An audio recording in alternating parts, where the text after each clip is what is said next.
Hello guys, welcome to another episode of Fate by Dice presenting Phandelver and below the Shattered Obelisk. I'm your DM, Nick, and here are our players. Please players, introduce yourselves. Hello, I'm Kostas. I'm playing Drawen, level 2 Druid Duergar. Hello, I'm Galen, and I'm playing Light Domain Cleric of Lathander. Hello, I'm Panos, and I'm playing Paladin of Phandelver, level 2, Acheron. Very nice, very nice. Welcome. Thank you for joining us.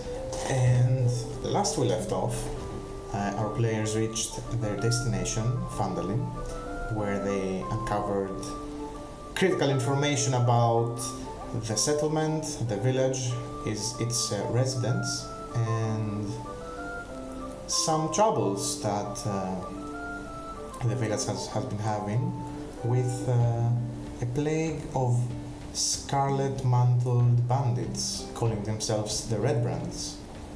Our players here investigated the matter a bit. They made some new friends, some new acquaintances. They spoke with the town master. They spoke with Gandren's bodyguard, Sildar, who they accompanied to the village. Gandren, who is still missing, his whereabouts known actually. He's been taken by goblins into the Cragmore Castle in the nearby of the village. And now our heroes are in the middle of town after receiving some new information about matters in the vicinity, and after meeting the Ruffians that have been troubling the town the past couple of months. So, it's the middle of the day, more or less, and what would you like to do, players?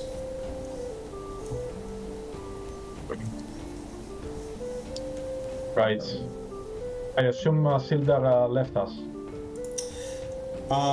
Yes, he went back into the town master's hall to meet with Harbin once more and to discuss matters about the management of Phandelver. And you are on your own. The sun is beating down. It's a pretty hot day, and you have the whole rest of the evening ahead of you. Can we gather a bit more information before dealing with the criminals in this area? Say once again. Are we gather a bit more information before we deal with the Redbrands? Well, we know that there are old residents of Phandelver that have perhaps more information to offer. And they are located in the Edermath orchard and in the Alderleaf farm Right. to the south. Right. Yeah, so you learned So, from Sildar. We can start there, perhaps. Yeah. So we head to the Edermath first. Okay. Okay. So, as you're starting to walk towards the orchard, you're glancing around on the streets of Phandelver, and you see pretty normal sights of a small village settlement. People running to and from work, a couple of miners returning from very early excavations and gold hunting. Some of them, they do look happy about their days of work. Some of them return, disappointed from the yield. The streets are pretty quiet at this time. It is the middle of the day. Most of the people are at home eating lunch or sleeping, resting after a hard day's of work. So you walk to the north, take the north road, actually the one you took coming into Phandelver, and then at the entrance of the village you take the west dirt path that is leading towards the orchard, which is on the one side of Phandelver. It's pretty secluded, separated from the rest of the village by a now ruined, crumbled, low stone wall that runs along the path. And as you reach the orchard, you see a pretty small, modest house, and around it a pretty unkept, let's say, apple orchard that has been growing for a lot of years and has grown wild. You see wild trees, wild branches, wild bushes have grown amidst the apple trees, and doesn't seem like it's been, properly maintained for a while. And among the trees, as you're approaching, you see a very old-looking figure,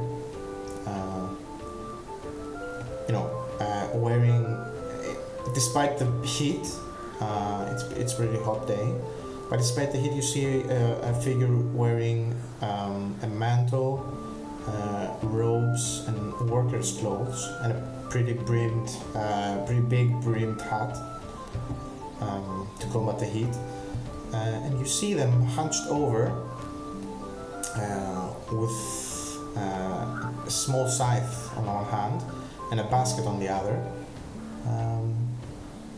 trying to cut the wild growth between the trees. And as this figure, stands up from being hunched over, and it turns to you, saying you're approaching. As this figure turns his head, actually, you see the features of a very ebony-skinned, almost obsidian elf with big ears, actually smoothed under the huge brimmed hat, and very wrinkled expression on his face as you're approaching. Immediately I stop the others. Whoa! Okay. Dark elf. I'm just staring him from far away, almost ready to pull out my hand axe. Okay, so he notices you as well, and your stance. Do I notice Drawen making a move for his hand axe? Do you? Yeah, bro. Oh, you do? Okay. Like it's really obvious. I raise my hand. I raise my hand as if to stop Drawen. Amator. So, ready to make friends again? Yes. I'm talking to amateurs here, saying that dark elves, they are usually hostile. I have read about them, and I trust your judgment. But let's just hear this man and what he has to say. Okay. So you see. How does he react? Sorry. How does he react? I mean, his instinct as as you stop and hold the others and reach for your weapon, you see he grips the scythe in his hand with a bit more force and stays still to see your reaction or if you're gonna escalate the situation. But then quickly his demeanor shifts and he puts on a big smile. You see, he must be very old, even for a drow, for an elf. He must be well over 500 years old. He shows his age. I mean, the sun hasn't been kind to him either. So, as he's walking towards the fenced area of the orchard, he's walking towards a small fence gate with a bit of a limp, but still with a wide smile on his face. You see, he seethes the scythe in his leather belt and hunches over slowly. And as he does so, you see from the porch of his house, there is a small table and a rocking chair on the porch. You see a small silver cat is resting on the rocking chair, and as this figure is approaching the house and the fence gate, the cat also perks up, and after presumably sleeping in the rocking chair, the cat also hops on the fence and goes towards its master.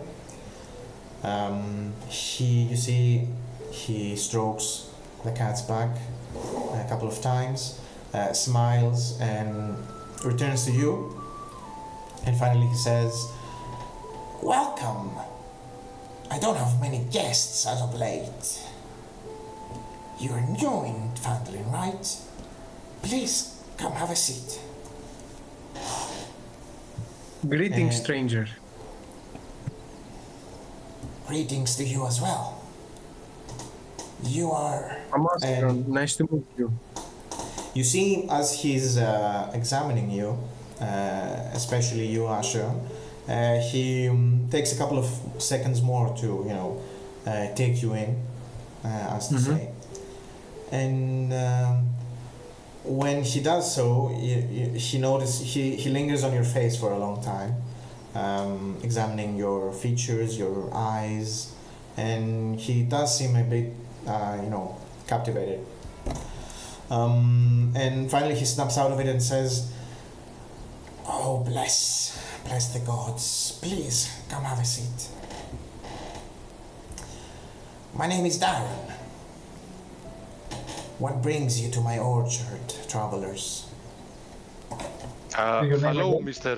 Edermath. I'm Amator. I'm a follower of Lathander, and these are my two friends, Drawen Mahsan and Acheron, a follower of Kelemvor. Right. Bless upon you, Acheron, and Amator, and Drawen as well. We have talked with other people here in Phandelver, and they directed us to you regarding some information about the manor in the east of this place. Ah, yes. I see you've come prepared and knowing about this city's troubles. Please, have a seat on my porch, I insist. I'll make some apple tea. And you see him, he shambles over, he exits the orchard and goes into the house and disappears for a few minutes. I don't know if you want to sit or not. No, I'm going to sit. Okay. I mean, the porch and the orchard and the house are, you see, they also show some age. This building must have been, this newer building must have been built on older foundations and older ruined houses in Phandelin. But it has a charm of being, kept in the best possible condition as it can be kept by an elderly owner, right? You see a lot of knickknacks on the porch, in the house. You see some wind catchers singing from the wind. Doilies on the on the porch table, rocking chairs. You see a small lute rests upon the banner of the porch.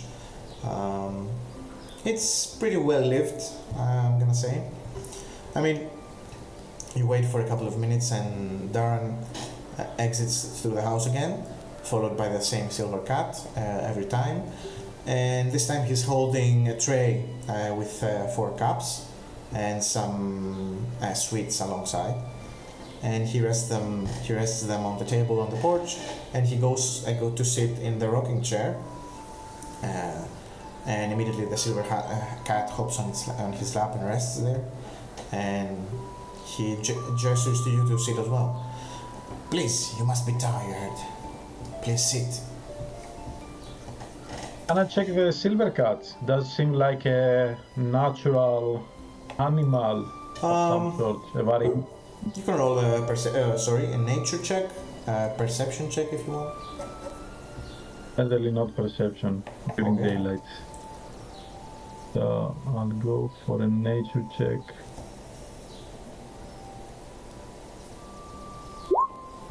Okay. 11. Seems pretty, normal cat. The cat also shows its age a bit.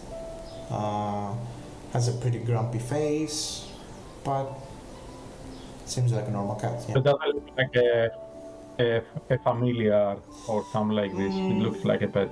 No, I'm gonna say no. It just looks like a orchard farm cat. I mean, yeah. Silver though. Yeah, it's silver. Yeah. Okay. Okay, when I sit, I make sure to sit next to Drawen so I can keep an eye on him. Amazing. Okay. Drawen is fine. It's just he saw a dark elf. Yeah. He has his history with dark elves. Like he sees that Aaron he's not here to harm anyone, so he relaxes. Okay, so as you sit, you see he takes off his big brimmed hat, and you see his face. It's pretty much a drow. He also has some frizzled, but even for an old drow, pretty majestic silver hair. Some grizzled features on his face, showing 2 or 3 scars maybe on the face, on the neck, and a lot of wrinkles. So he sips from the tea. He takes a couple of sips. Seems to rest after a days of work in the orchard, and he raises his head once more, addressing you, and says, "So what brings a couple of adventurers into Phandelver? You're not here for gold, right?" Sorry, I have a question before everything else. Yes. How come a dark elf ended up in the upper world? I could ask you the same thing, right? You could, but you can go first. Okay, it's a deal then. Well, you see, I lived on the surface most of my life. I escaped the undergrounds a long time ago, and I don't intend to come back. My tribe, I did not agree with their beliefs, their way of life. It seemed very cruel to me. And the surface has a lot of beauty, and it would be a shame not to experience it before you died.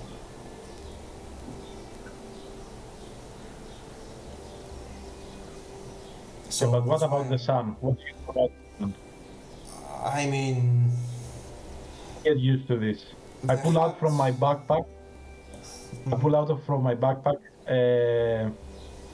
almost like a helmet, a welder's helmet, like with a bit of glass that seems that is kind of blackened on top. okay. And you see on top of that thing like it is broken to pieces. And I show it to him. I'm like, I used to have that to protect myself from the sun, but Oh, I can't do it anymore. Do you know how to fix it? oh boy, let me see that. Let me see that. And he reaches for it, he examines it for a bit, seems fascinated by it. He smiles. Of course, it's a Duergar creation. It's not out there in the market. It's not elegant, but it works. I mean, or it worked, right? For a while. I'm sorry it's broken. He hands it back to you, and he says, in the beginning, it was very difficult. It was debilitating. I slept through the day. I only worked at night. But over the years, you get used to it, right? I mean, not completely, but you find ways to deal with it. And he looks towards the huge hat, and he, even points at his clothes that cover like 90% of his body. And you see, he says, I mean, nowadays it doesn't even bother anymore. I just work for a couple of hours, and then I go to sleep. My advice would be to endure it in the beginning. I know it's hard. It's a handicap, but if you get through it, then it shows the will of the character, and that you stop at nothing to achieve your dreams.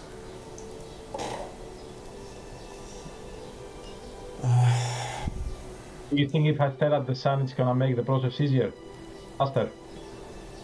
I wouldn't recommend that. No, you're gonna go blind. Yeah, don't do That's that. good to know. I'll avoid it. So, DM, yeah. does he seem that he's wielding arcane powers or something?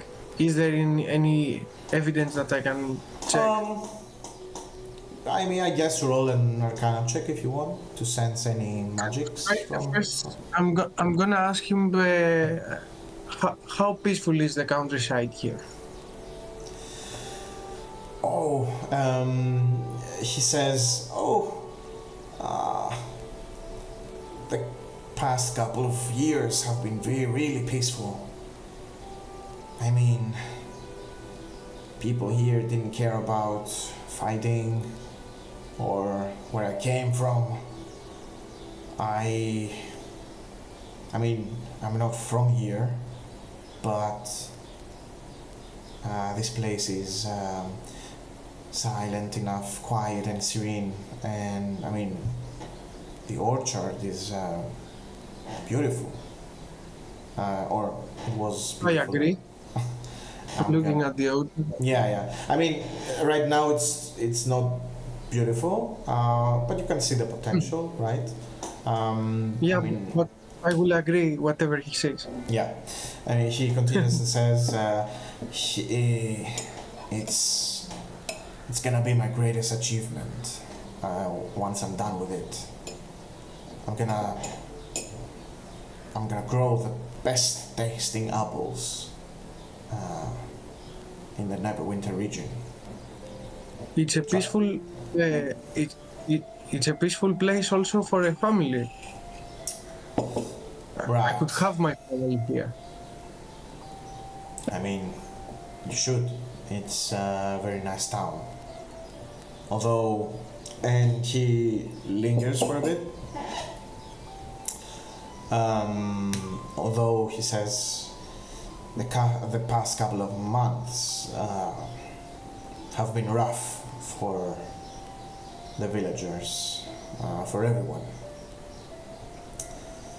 I'm sure I don't know why you came here, but I don't know if you've encountered our... We heard, we saw, and we are about to take action on this matter. That is... But we need some information. That's very noble of you as outsiders to leap into action so quickly without knowing. I appreciate that. Yes, as you know, we have a problem with some bandits, I'm gonna say. The Scarlet Plague. Yes, the town master may not agree on me with that. But he doesn't see the bigger picture. I'm hitting my hand in the table. Damn them. Yes, someone has to take action against them. And it's time someone took a stand. What do you know about Dendar's family? Oh, horrible thing happened to Dendar. I'm very sorry. He didn't deserve that, and his wife and child, daughter, did not deserve that.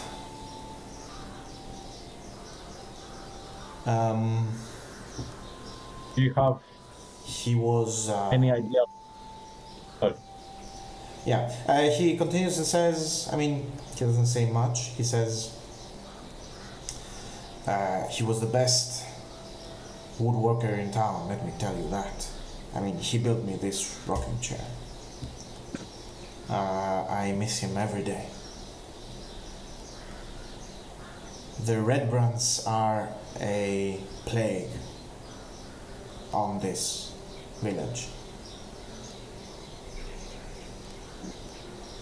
Do you think they are related to the wife and daughter? The disappearance, the wife and daughter. Oh, that's a given. I mean, I didn't see it myself, but they saw them dragging her somewhere. They took him. They killed him, and then they took his wife and daughter. How more dishonorable can you get? Exactly. And what about the manor house? What do you know about the manor house? What did it used to be? Right. What I know is this, and you see he hunches over a bit, speaks in a little bit more, whispered tone, and he says, I know that they have a base under there. In the old cellar of the manor. This is where they took Dendar's wife. And this, their leader, this vile creature, this abomination of a wizard. I don't know much about him, but they call him glass stuff. Again? Glass stuff, as in stuff Oh, God. made of glass. Okay. Is he supposed to be their leader or something? Yeah. Yes.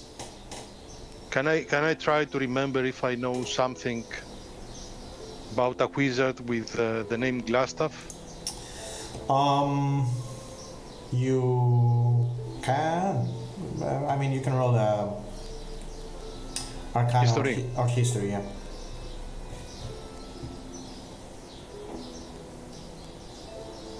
Are you living alone?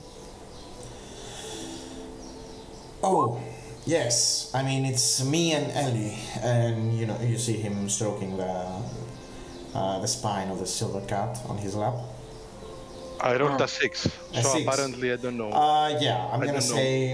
I mean, you've heard of wizards using, all sorts of arcane foci, right? Foci.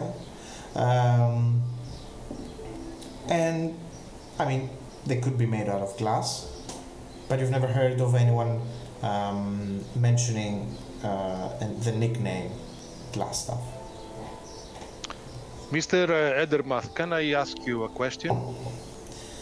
Of course. How long have you been living on the surface and in Phandalin? Oh, these are two different questions. I lived on the surface as long as I can remember. I left my underground tribe when I was a child, and on the surface I came up near the Dragon Coast, far to the south of here, and I had nothing, and the only thing that my tribe taught me is how to fight, so that's what I did. I joined the Order of the Gauntlet. Do I know about this order? I'm gonna say yeah. I'm gonna say yes.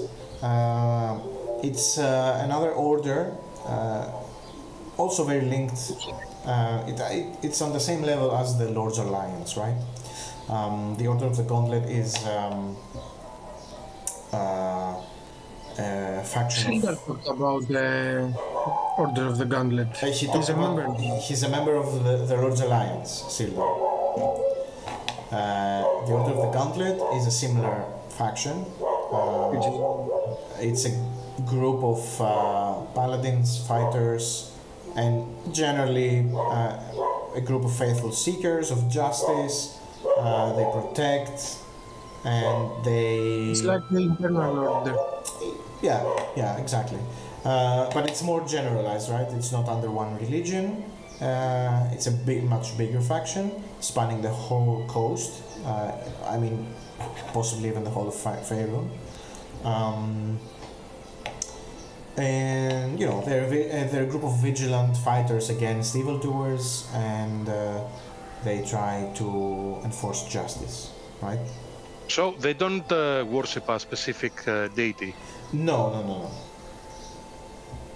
Okay. And about Phandalin, how long has he been living in Phandalin? He continues and says, I fought for the order for a lot of years, for my whole life. And once this old frayed body started to fail me, I retired. and I returned here. And once I heard about Phandelver being rebuilt, I thought I could do good here. And this orchard, this apple orchard, is my passion now. Is what I do. I've been here probably 10 years now.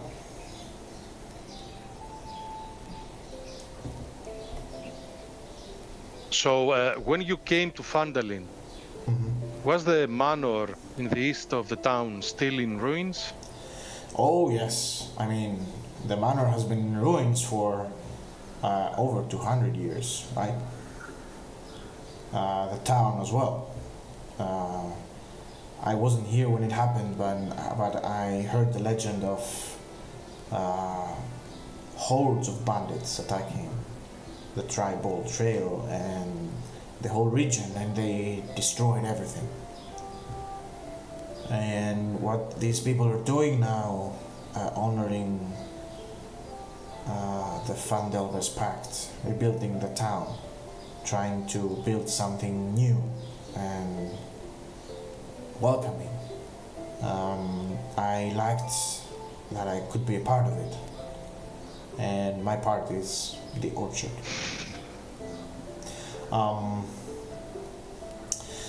As far as I know, the manor has always been in ruins after the attack, but the Redbrands have been there for a lot less time. They Do only you know appeared... of someone called Yargno? Is it in association with the glass stuff? No, I don't know anyone with that name. Have you ever been inside the manor? I mean, I don't think so. It's Do you know of anyone that has been inside the manor before the Redbrands before appeared? No one really went near. It's because it was dangerous. It was falling apart, and they couldn't rebuild it. So everyone in town. So how did a group of bandits rebuild a manor like that? No, it's still in ruins. I just think they occupied the basement, I think. The basement. Yes. And they access the basement through No through one what knows. entrance? No one knows. No one knows. Okay, Or he if has they brought do- some treats for us, right? Yes, I mean he brought some dried apples, some other dried fruit, and stale bread and that Okay, sort of stuff. I'm going to taste some of them, and while I'm doing that, I'm going to look at Drawen, Okay. as if to say, look, it's not poison It's or not something. poison. Okay. I mean, they're not the best. The dried apples are quite tasty, but all the other stuff is, kind of mid. I said to Amator, whispering, don't risk. As dwarves, we are quite resistant to the effects of poison either way.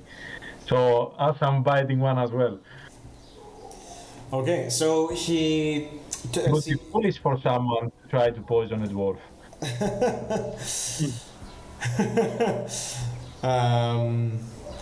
Oh, don't worry, he says, if I wanted you dead, I wouldn't use poison. No, I was saying it to Amator. Ah, He was okay. whispering. Okay. He was whispering this to me. Okay. But I mean- I have one more question. Yeah, go for it. So we've heard that Harbin used to be a farmer. like everyone else. Uh-huh.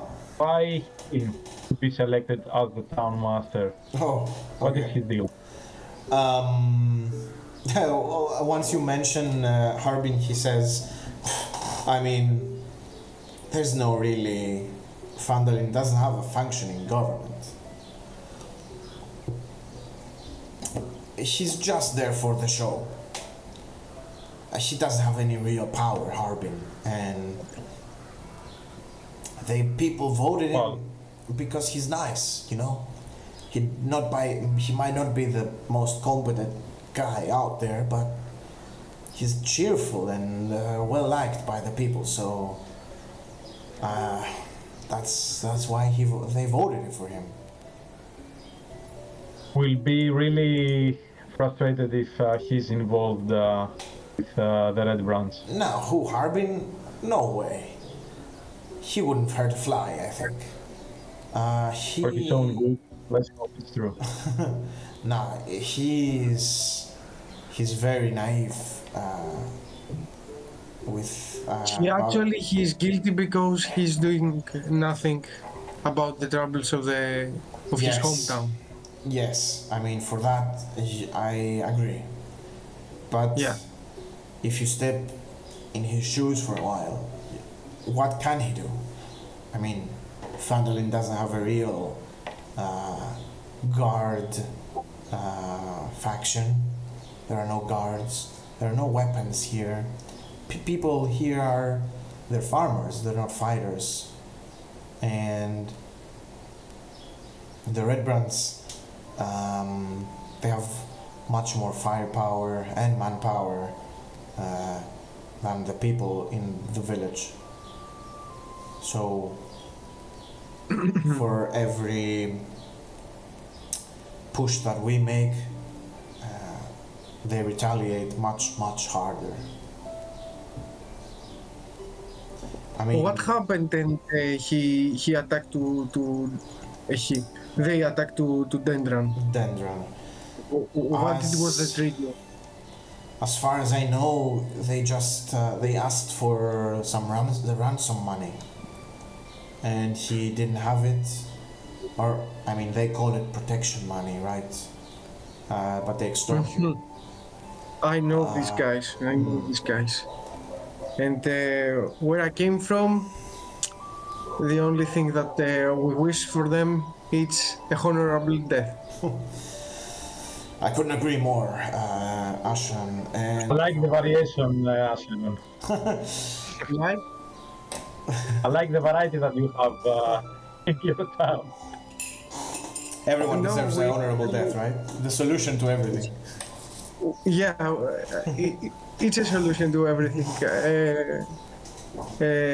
When Kellenvor says to someone to have a honorable death, we give them. That's it. No question asked. Or send them all to Kellenvor and let Kellenvor sort them out. Yes.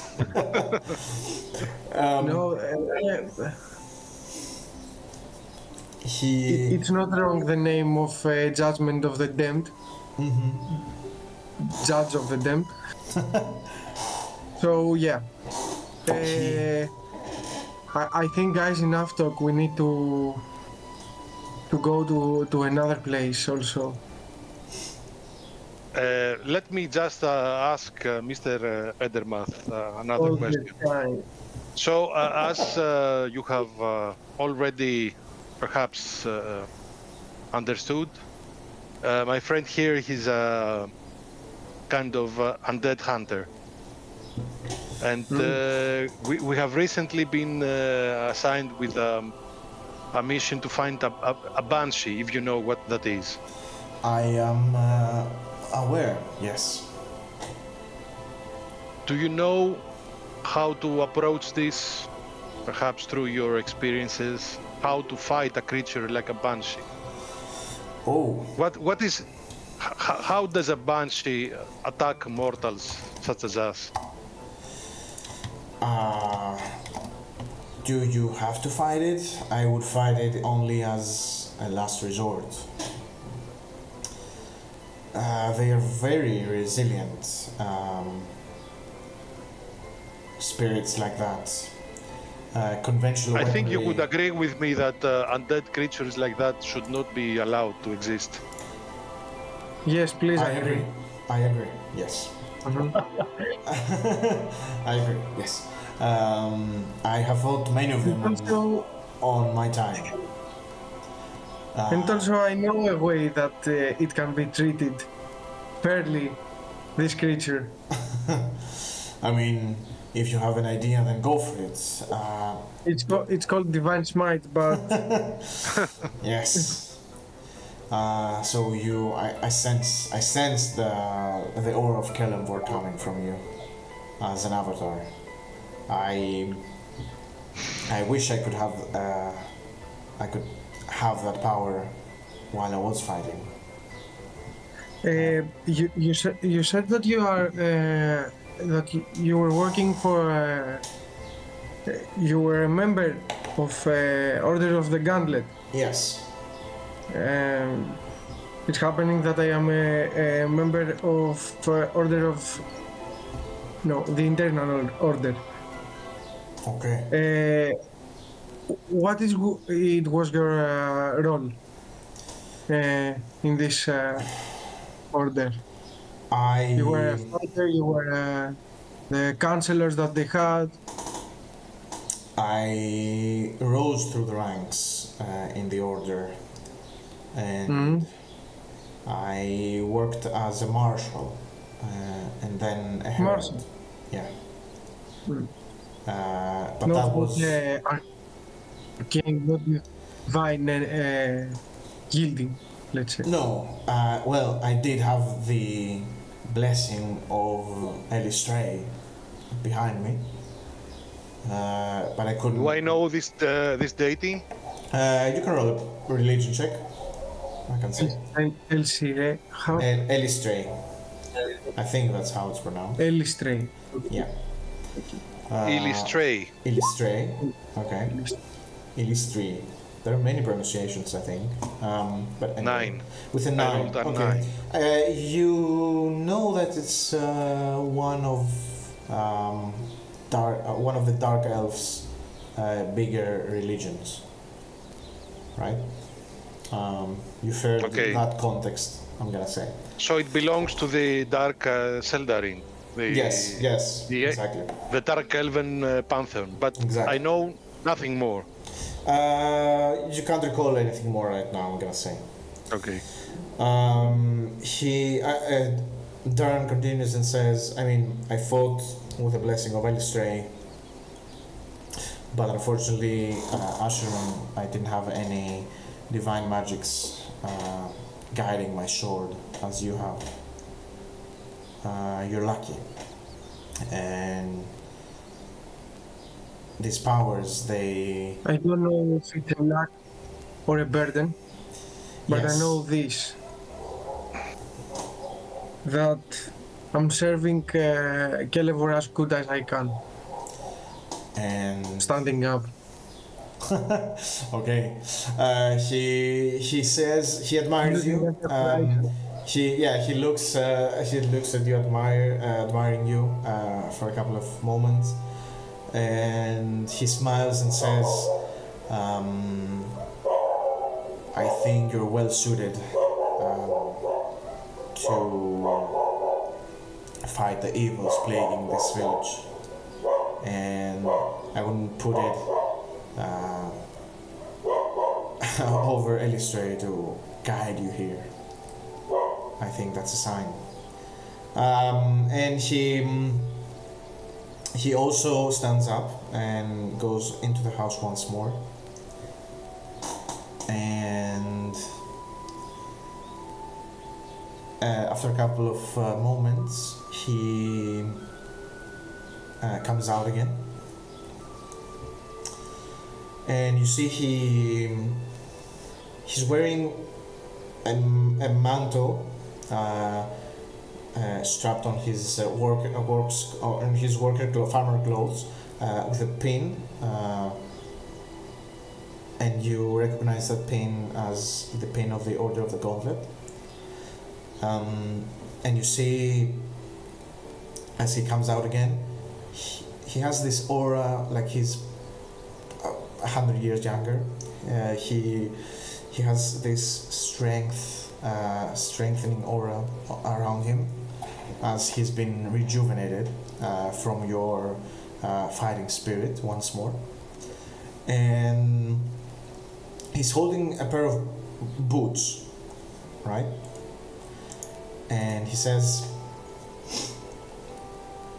he plops them on the table next to the teacups and the food, and says, he sits down again, and he says, listen, what you said about the undead,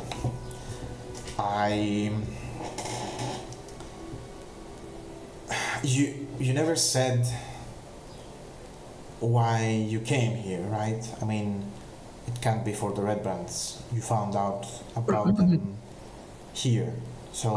Actually, it was for work. It was, we had a delivery to do. Okay.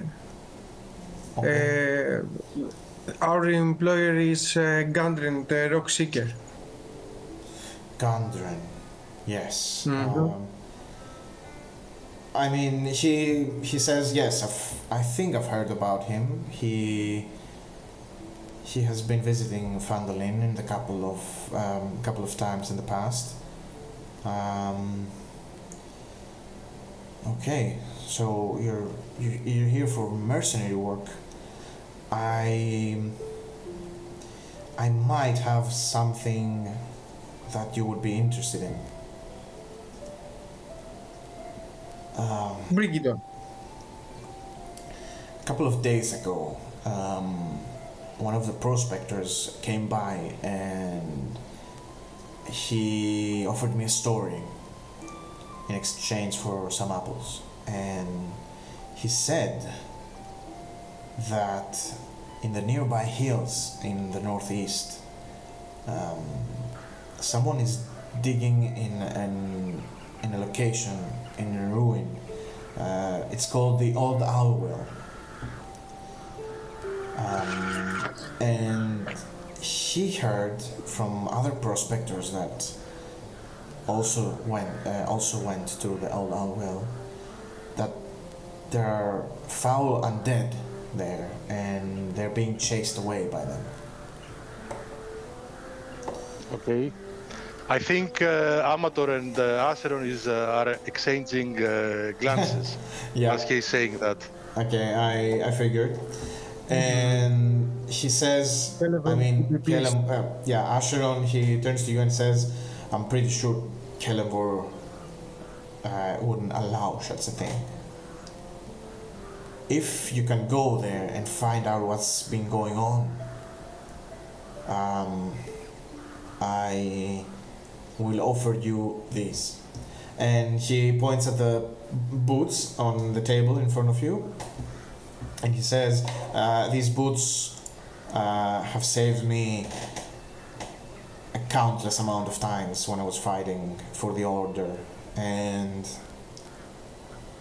I don't have much of a use for them anymore, so do that for me, and these boots are yours. Can I assume that they are magical? Yes. Imagine if they are just normal food. They're just a pair of boots. No, it's just a pair of regular boots, old stinky boots. No, he says they're boots. They're a pair of boots of striding and springing. Okay. One thing I always knew about being a fighter is if you can reach your target, then and hit them with your sword, then everything's fine. And these boots certainly helped in the reaching your target part. Okay.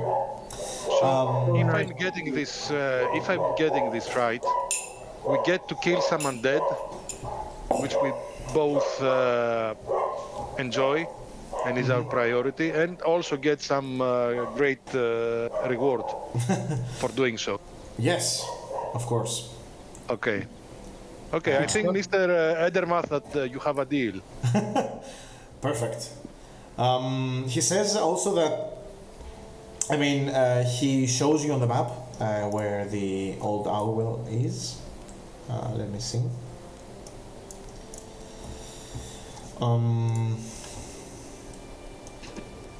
We put our map on the table so that we can mark exactly the location. Perfect. And you see, he points Quest out that number 5. he shows you on the map, and he sees that you have Conyberry already marked on there, and he says, "Oh yes, right under Conyberry, south of Conyberry, maybe half a day's travel, or 10 miles away. That's where the well is. Right here." So it's actually close to the bandits as well. Mm-hmm. Yes, and he says that the ruins there, it was an ancient watchtower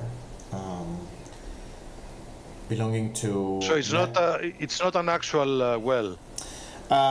No, or maybe it is. I mean, oh yeah, he says that yes, there is a well there, and that's where the location got its name from. But also there is a ruin of an ancient watchtower that happens to be there as well. Do we know what kind of undead? I mean, they say it's the foul-smelling, rotting flesh kind of undead. I don't know. Don't say this word in front of me. I don't know much more. But be careful because, as I was saying, the watchtower there, it's famed to be from the ancient Netherite era, and no one really knows what kind of dangerous magic might be, hiding or staying dormant there.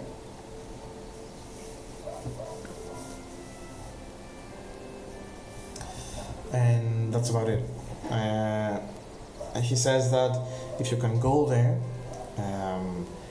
inspect the area, make sure that nothing foul is brewing, and eliminate any threats to the prospectors, then I would be very grateful. Okay, Mr. Edermath, you will be hearing from us shortly. I think we have a deal here. And I'm looking directly at Acheron Yeah, with that. I think we need to go, and it's not for joy, it's for justice. Remember that. Mm-hmm.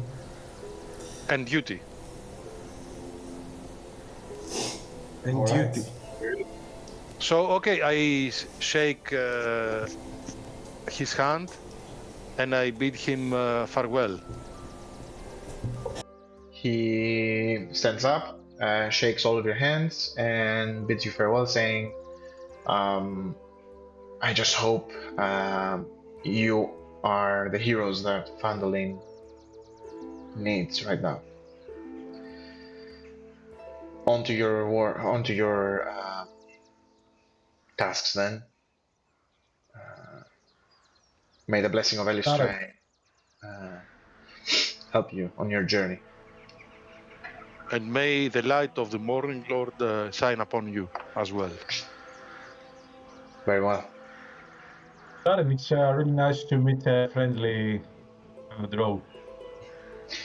You see he smiles and says, Drawen, I think you're gonna see that things on the surface are very different than what you were taught in the underground. For the better. Very well. Farewell, my friend. Farewell to you as well. And you see him, he puts on his huge brimmed hat again, takes the scythe out, takes the basket, and goes into the orchard once again to tidy the place up. Perfect. And that's that for Are we go the Drow to the Garrett.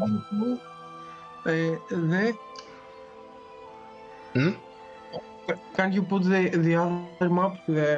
Oh yeah. Let me switch to Phandelin again. Map? Yeah. back to the There we Phandelver? go. Alderleaf, sorry, we were in. You were in the Edermath Orchard. You just left, Yeah. and you're walking eastward.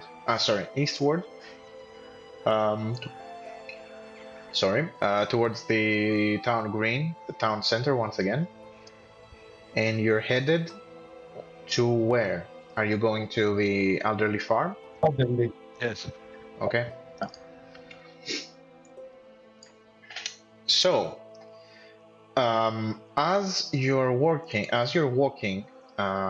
you pass by the main street of Phandelin once again. You cross Stonehill Inn, you cross the Town Master's Hall, and then you take the road eastward towards the farm. You pass by a lot of residents, a lot of villagers, and as you're going to the farm, heading eastward, in one of the less traveled roads, you see once more a pack of these scarlet mantled, leather wearing guys. These people who are in the middle of talking with one of the villagers in front of his house. And you see that there are four of them right outside. And you see a middle-aged to elderly human talking from the porch of his house, and these people are all lined up right next to him in front of his house. And you see, they're armed and they seem to be a little bit aggressive towards him.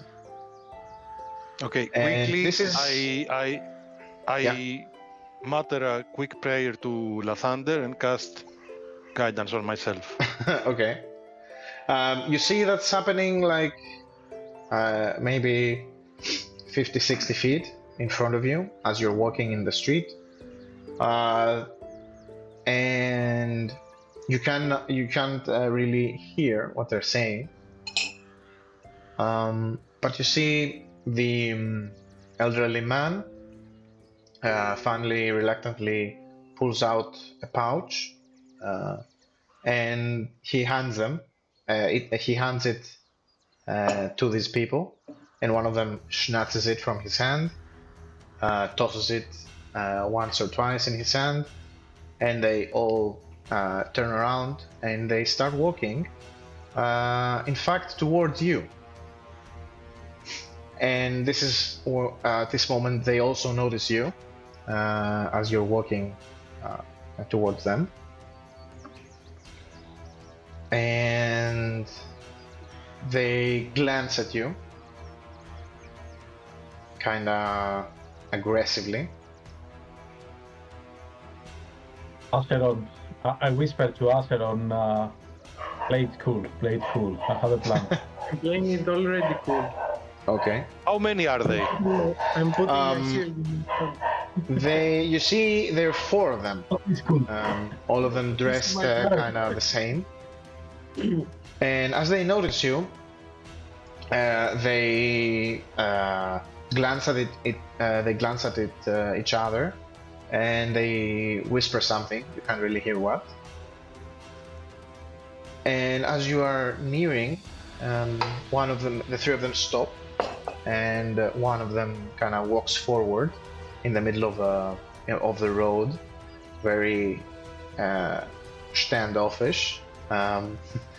There's a bit of wind rising, a bit of sand from the road, a bit of dirt, and you see, as you're the only ones in this road at this moment, a couple of people in their homes on the side of the street close the windows, and you're the only ones left on the road.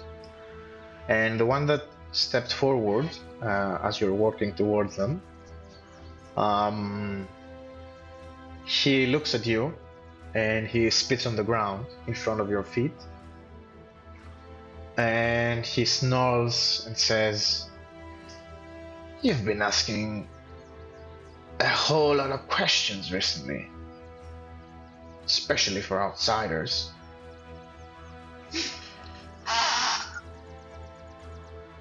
What's your deal?" And you are?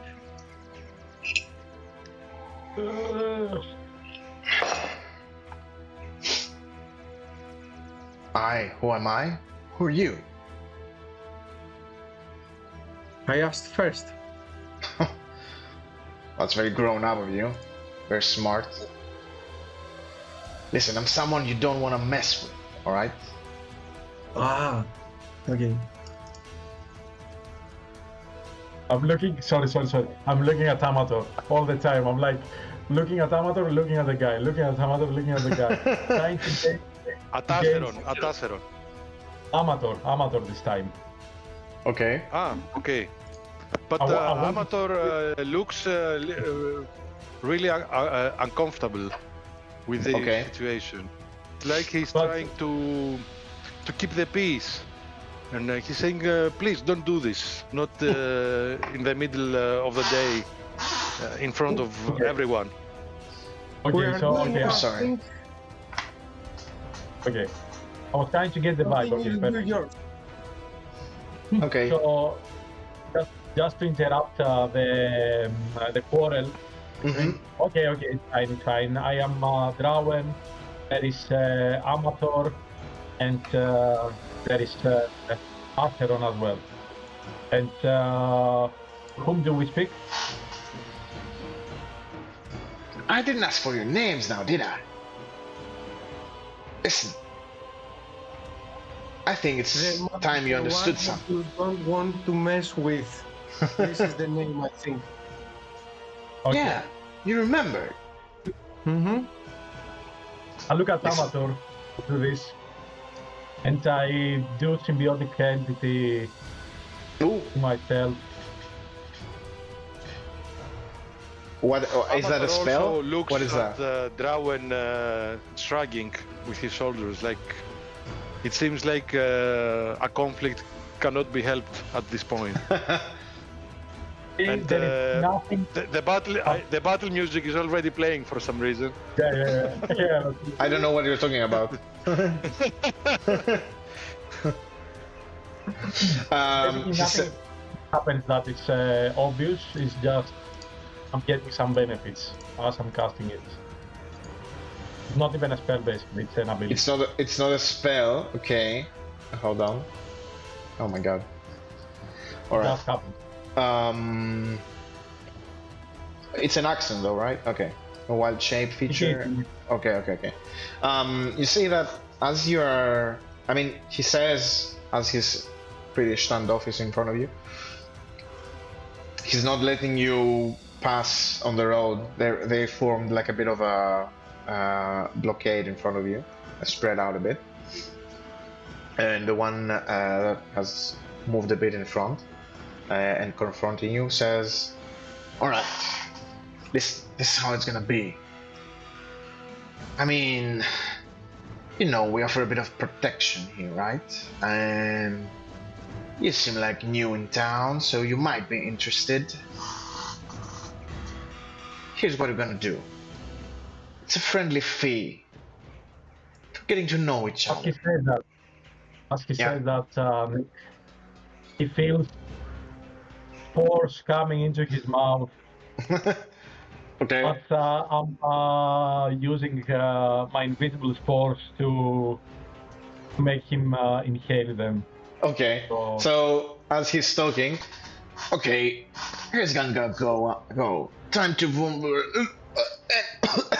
and he starts coughing up all these spores as he's being choked up by them.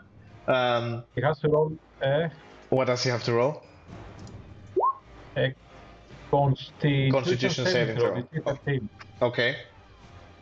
I mean, How many here? he rolled an 8. Okay, so he takes 4 points of damage since I have my symbiotic entity on. Oh, okay. Necrotic damage. That is amazing. And just to mention to you, he doesn't really know where it's coming from, as they are invisible. Okay. So it's invisible. So he takes the full 4 or only the 2? 4. Oh, it's Since I 4. have the symbiotic entity on. Perfect. Yeah. Amazing. Okay, so you see he drops on his knees, getting choked up by this spore in his mouth, in his airway. He can't breathe right. But after a while, he gets back up. Are you okay? What is this? Well, attack them! Take their stuff! And the other guys at first they get concerned about their friend, but then as he says that, they all raise their heads, look up at you, and they pull out their swords, and they are going to attack you, or that's how it seems. And I would like you to roll initiative. Okay. Get us the battle map. I mean, we're gonna do that. It's really simple. It's a road. You're like 20 feet apart. There are four of them, 3 of you. It's fine, really. I don't think we have. Oh. Take my fine initiative. Ooh, that's a critical. Oh, Nice. 19. Nice. Very nice. Oh, And I have a D4. I have a D4 as well. You have a D4 from guidance, yeah. Actually, let's go to the generic map, right? So it's can do that. 17. I think we can do that. Yeah, it's hard to negotiate once the battle music is playing on the background. Yes, exactly. Sorry about that. Yeah, I guess that was a bit fast on my part. Okay, I'm gonna place you here. I think you were a little bit trigger happy. Yeah. Yeah. Okay, you want to try diplomacy, huh? Okay, battle music. Ta-da-da! I'm gonna that add is the your way that I'm battling with the battle music. Why? Negotiating with the battle music.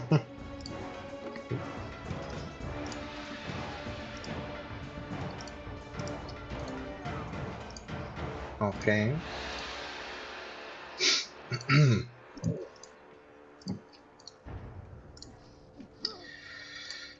So, the initiatives once more. That's a 19. That is a 16 and a 13. 17. Okay. Oh, that's a 17. From Amator. 17. Okay. And these guys, they are.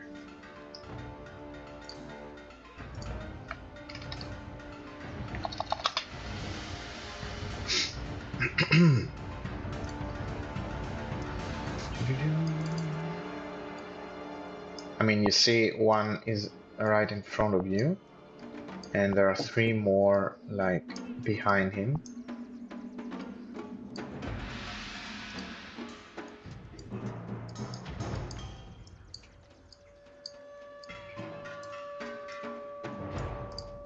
Sort of this way, and we are gonna go to the generic battle map right here. Wow. 4 people. Yeah, I mean, there were a group of them patrolling the streets, shaking people down, and you happen to witness that shaking of an unfortunate villager of Phandelver. And these guys are gonna roll initiative. Upturn. Nick, I'm sorry then. I thought he was closer to us. I thought he was 10 feet away from us. Because my score, Oh, they I only mean, work. yeah, we can say that the one coming close to you is closer actually, yeah. So you can be like here Move me. or whatever. I'm close You could be closer, or if you want to do that. because I was talking to Probably him. all of us. Yeah, I 10 mean, feet away. they wouldn't let you approach 5 feet towards them. Oh, no. They were gonna keep their Thank you. distance. But yeah. Hold on, because the initiative is not working.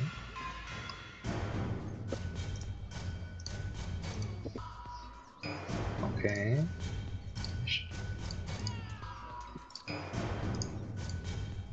Wow, that's good initiative. Yep, they're all pretty good. Let's go. But even so, I think as you see Acheron, as you see Drawen, you know, wielding this druidic magic, they don't seem to notice, but you do. And as the Ruffian in front of you starts coughing and orders the other guys to attack you, your lightning quick reflexes, you see them coming, and you can attack first if you want. Where are their tokens? You can't see them? Wait. No. Why? Okay, now I can. Now I can. Okay. I'm going forward to the one that was damaged by Drawen, Mm-hmm. and he's on his knees now. I mean, he went back up. He stood back up and ordered the other guys to Okay. attack you as well. Okay. When I saw that he's standing again, I'm trying to push my sword into his stomach. Okay. Roll an attack. There's no surprise here. Everyone was agitated. Everyone was waiting for the attack to happen. Yeah. So we're going straight into round one. That's a 23, though. Okay. You certainly hit him. You see that apart from their red cloaks, they're wearing pretty much average looking light leather armor, patched up in a couple of places, mostly patchwork, scrapped together by straps and belts and pieces of leather. And they are pretty dirty, gnarly looking ruffians. The last time I'm changing direction with my sword and I'm slashing him through the chest. Okay. So you go for a stab, you see that he's going to dodge you, but then at the last moment you switch up and you slash him across the chest. Roll the damage. Yes. Ooh, 7. Nice. You slice through the leather armor. You can feel the edge of your blade hit his skin and slicing it. And as it leaves his body, your blade is covered in the red blood. It was a pretty deep cut. You see it starting to bleed and dye his leather armor as the blood pools on his feet. And I'm yelling at them, one step closer and you will meet your maker. Oh, okay.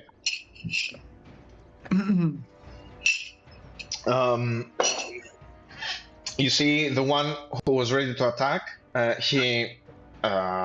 he stumbles for a bit, pretty amazed by what happened to his friend, but then he realizes they outnumber you, so he will try.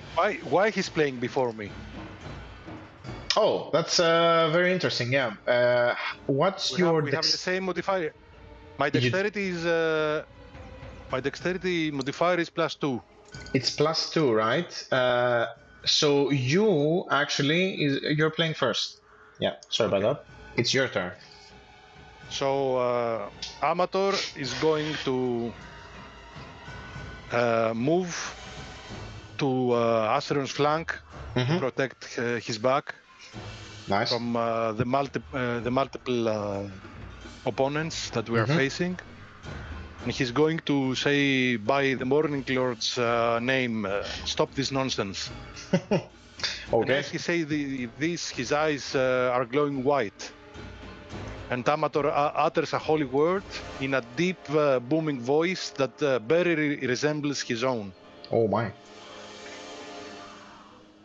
As he raises his arm, a circular wave of brilliant golden light is emitted from the holy symbol in his grasp. So he does this, and a golden wave erupts from him. And both Drawen and Acheron are forced to momentarily close their eyes as the destructive wave passes through them, but it leaves them unharmed. But everyone else must make a Constitution saving throw. Okay. Wow. Wait, I will roll it. Yes. And this is my first time I use my Channel Divinity. You use your Channel Divinity for the first time. Yes. So you raise up your holy symbol. It starts to glow brighter and brighter. It's like a second sun in the palm of your hand. The Ruffians, the Redbrands, have to avert their eyes, but that's not enough for them, as they start to feel the wrath and the extreme heat of the sun, of Lathander, bearing upon them. Amator, Acheron and Drawen, you don't feel that. Instead, you feel a very welcoming hug of warmth as the light envelops you. And you feel soothed and calm until you start hearing the screams coming from the Ruffians as you see their skin is starting to get burned from the heat. And let's see, that's a 13, DC 13. Okay. Constitution save. Okay, 1 succeeded, 1 failed, 2 failed, 3 failed, and 1 succeeded. Wow. Oh my god. So it's 10 radiant and half damage as if he succeeds. Even, wow, okay.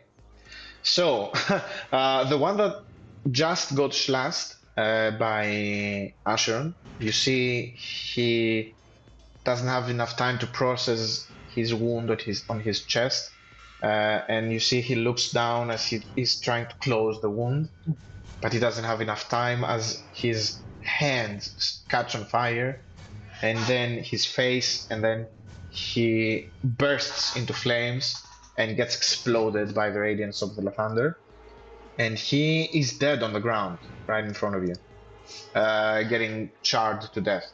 And the other 3 members, they all failed their Constitution saving throw, and they also catch on fire and they start burning. I mean, it's radiant damage, right? Yeah. Yeah, it's radiant. It's not fire damage, but yeah, the extreme heat from the thunder translates into this extreme heat as they get burned for 10 damage each. Oh my god. Wow. That was insane. That's fireball.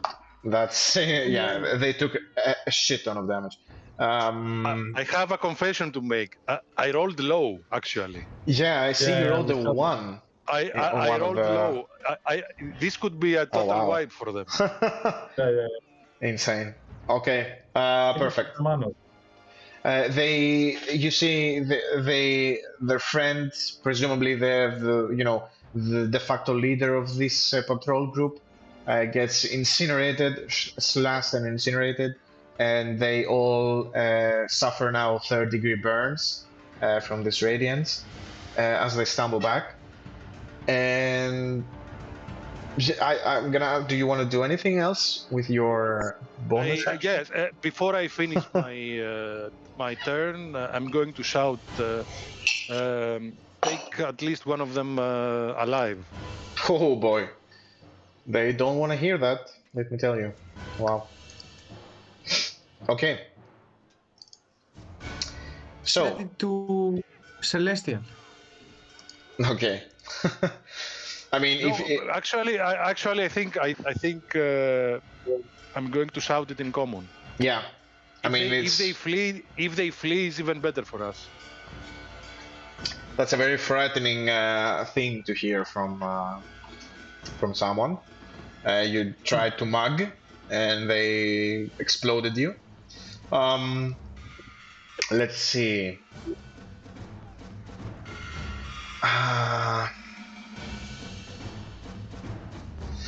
The one in the middle, after witnessing that, he lets out a big scream, fueled by the adrenaline from his pain and seeing his friend get killed by you, and he pulls out his sword. I mean, he has his sword already, and he's going to attack. I mean, the first one he can see, the one he can reach, and he's gonna attack Amator. Sorry, Acheron. Going here and attacking you with his short sword. But he is going to miss with a 9. I think that does not hit you. Yeah, there's no way that hits. The sword bounces off your shield, and he staggers back. As he enters 10 feet of me, can I activate my Hell of Force again? Is that something? If I have my reaction back. Yeah, if I have my reaction back, I can. Is that as a reaction you can do that? Yeah. Once he enters 10 feet of me, or he's inside. He starts his turn inside that area. Oh wow. Yeah, you have your reaction back. You can do that. Okay. So DC 13. Mm-hmm. Oh boy. Or he takes 8 points of necrotic damage. Oh my god. Yeah. 8. It's not gonna be. Holy shit. I'd say you're right. No, it's wrong. But It's wrong. it cannot be 8. It's 1d4, right? Yeah. No, it's 5. I'm sorry. It's the last one. Oh, it's the 2d4. Okay. Okay, he fails his saving throw. And you see as he even... hold on, let me see something. Oh, okay. So as he goes in to attack Acheron, he gets hit by this invisible barrier of spores, and as he's screaming on top of his lungs, he inhales some of them, and as he goes to attack, he starts coughing, his stance weakens, and he misses completely, as we said, and he also, as he starts coughing, he starts spitting up blood, almost passing out from the spores, actually. He's very hurt. You see, he even, after the attack, he even gets a bit dizzy, trying to stand on his feet, and he drops his sword on the ground. He's very, very hurt. And that's the end of him. He's not dead. That's all he can do. And next up is the dead Redbrand. And next up is Drawen. And you get your reaction back. Right. Next question, is there sunlight? Yes, it's I'm not gonna say it's noon, but it's a very sunny, hot day. No clouds in the sky. No clouds, I'm sorry. I'll still go for an attack. So I'll just move here between those two. Okay. I'm actually gonna move here initially. Where was I? Basically here. Mm-hmm. I'll one hand I have my hand axe. Mm-hmm. I will roll with disadvantage, unfortunately. Even so, these guys are. It's only a 10, so It's a 10. You see, he's moving very unexpectedly, probably dizzy or in the brink of death. And as you go to attack him, as you go to attack him, there's a ray of the sun hitting your eye, and you flinch and you curl up a bit, and you hit the ground. Unfortunately, not being able to hit him.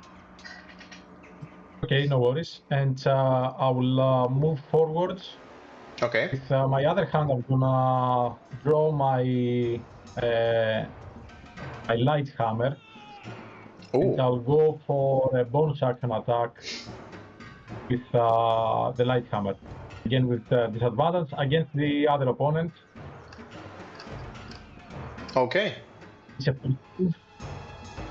That's the 14 hits. It hits. Yep. Yes.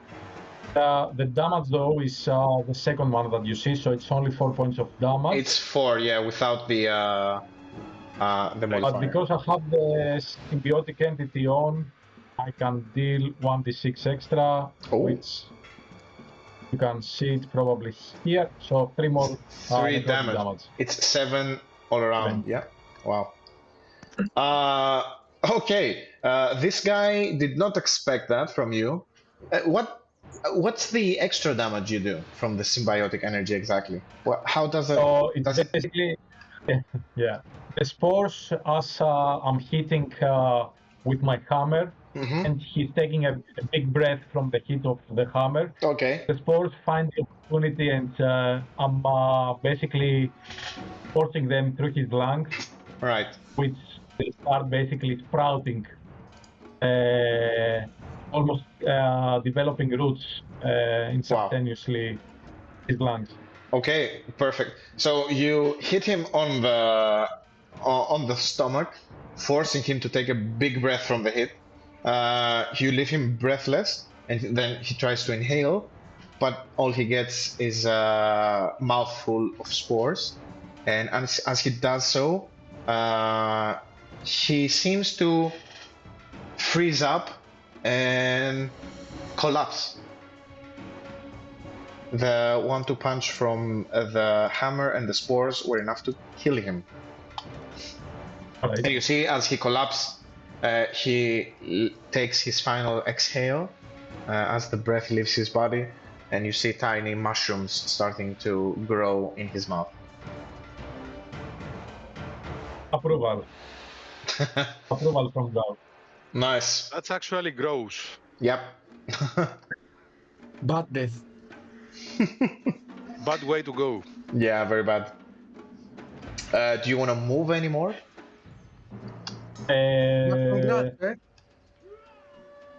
Actually gonna come. How much did I move? I moved. I think you moved 5, 10, 15, 20. You have 5 more or 10 more? Oh, no, I moved 15, I think. I was next to Amator, so 1, 2, 3. Yep. 4, 5. Okay, so I'll move.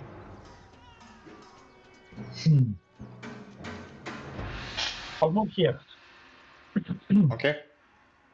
Want to see what perfect. Yeah, you don't take any attack of opportunities from that guy. You're always in his reach. And next one. Okay. So this guy's gonna advance, trying to, take any advantages as that he can. Even. You're fearless. Yeah. you are fearless. I really expect him to run. He sees the opportunity there with his ally behind you, and he's going to attack. We don't play flank though, do we? Yeah, we don't do flank, but I mean, it's It's okay. He's gonna attack normally, and he rolls a 10. Wow, amazing. His 10 doesn't hit. He doesn't have advantage against you, right? Because of sunlight sensitivity. No, no. Okay. I have disadvantage on my attack rolls. Okay, yeah. So it's a 10. He misses again. He lets out a frustrated sigh, a frustrated scream. Ended And my range. I'll do the Hail of Sport again. okay, so he rolls yeah, you do have a reaction now. You just went. That's a Constitution saving throw. That's a 10. So 5 points of necrotic damage. he takes the 5. Yeah. Okay. So what's the It's 1d4. How does he get 5 points of damage from one? because you use the symbiotic. Wait. It's because of the symbiotic entity, it increases it to 2d4. Yeah. Okay. So basically, symbiotic does whenever you attack or you use Halo of Spores, you do the 1d4 or 1d6 extra. Respectively, yeah. Okay. Oh wow. Perfect. Okay. He takes 5 damage, 5 necrotic. Wow. You see again, as he tries to attack you, he lets out this scream, inhales a bunch of spores. He almost dies, starts coughing out blood, and his attack stops in midair after, coughing up his lungs, basically. And he's almost dead as well. And it's... I'm looking at Acheron to finish the job. Yeah. And there And is one more. there is... No, there's no... The dead guy would go normally, but he's The dead. other guy has. They're has, both... his They are- weapon fallen. Yeah, I mean, they're both extremely hurt. Almost dead. And it's Acheron's turn. Actually, this guy here is alive. Yeah, this guy's alive, and this guy is also alive. Yeah. He dropped the weapon though. Yeah, he's almost dead. He doesn't have any weapons on him. But you see he's, in between of consciousness and unconsciousness. And the other guy is about at the same stage as well. I'm thinking that it's not a way to go with the spores and Halo and everything, so I'm trying to give him a relief. Oof. Mercy killing. Let's go. Mercy healing. Yeah. slow and... No, actually it's a quick sweep in his throat. Okay.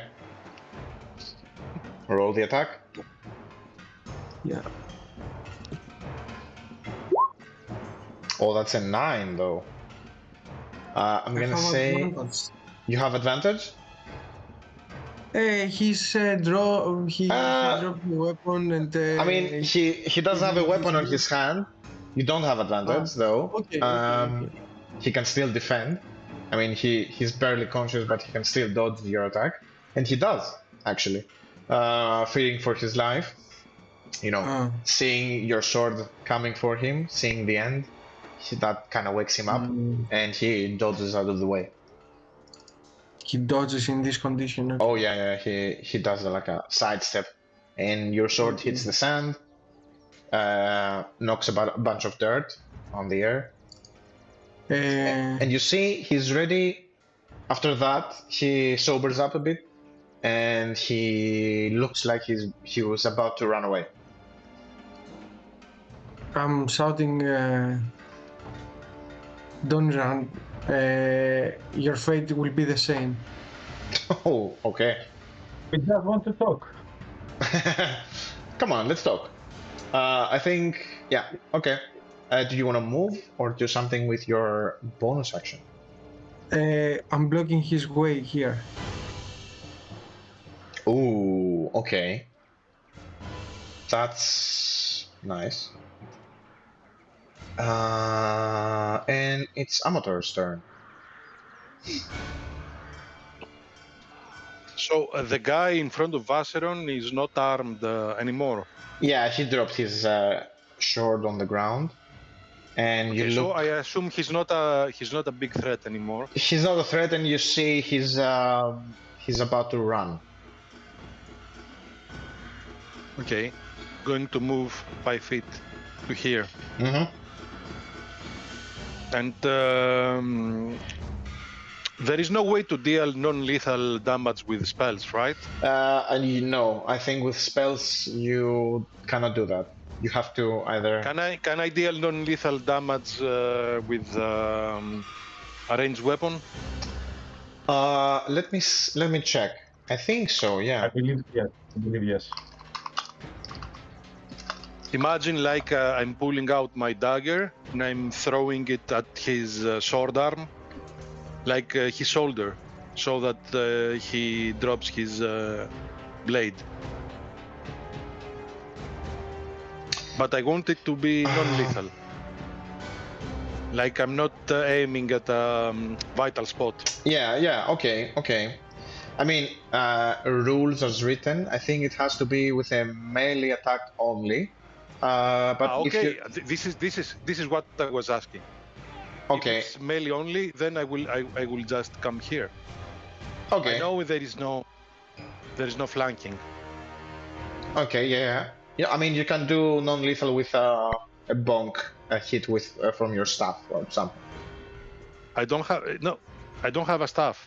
Oh. I have a dagger. Oh, with a dagger. Yeah.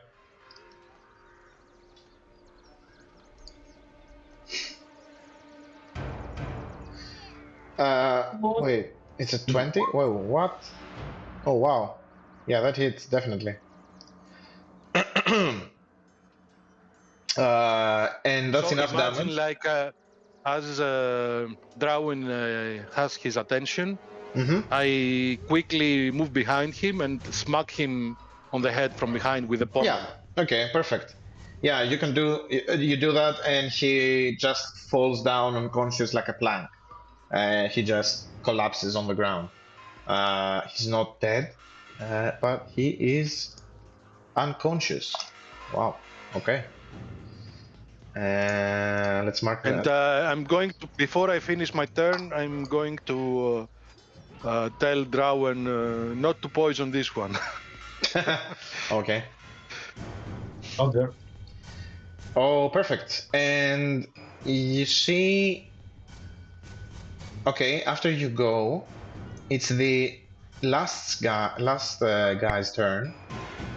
And after he kind of sobers up, wakes up from the inhaling of the spores, he looks around, he sees everyone on the ground. One burned up, charred corpse, another one with mushrooms growing out of his mouth, and his last friend kind of collapsing on the ground, knocking up a huge cloud of dirt, and he's going to run. He's going to disengage from you and start running. Good luck with that. His speed is 30, and he's gonna sidestep you, Acheron, doing 5, 10, 15, 20, 25, 30 feet.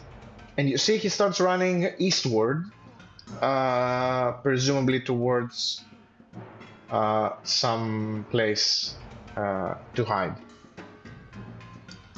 He doesn't go very far, but he starts running.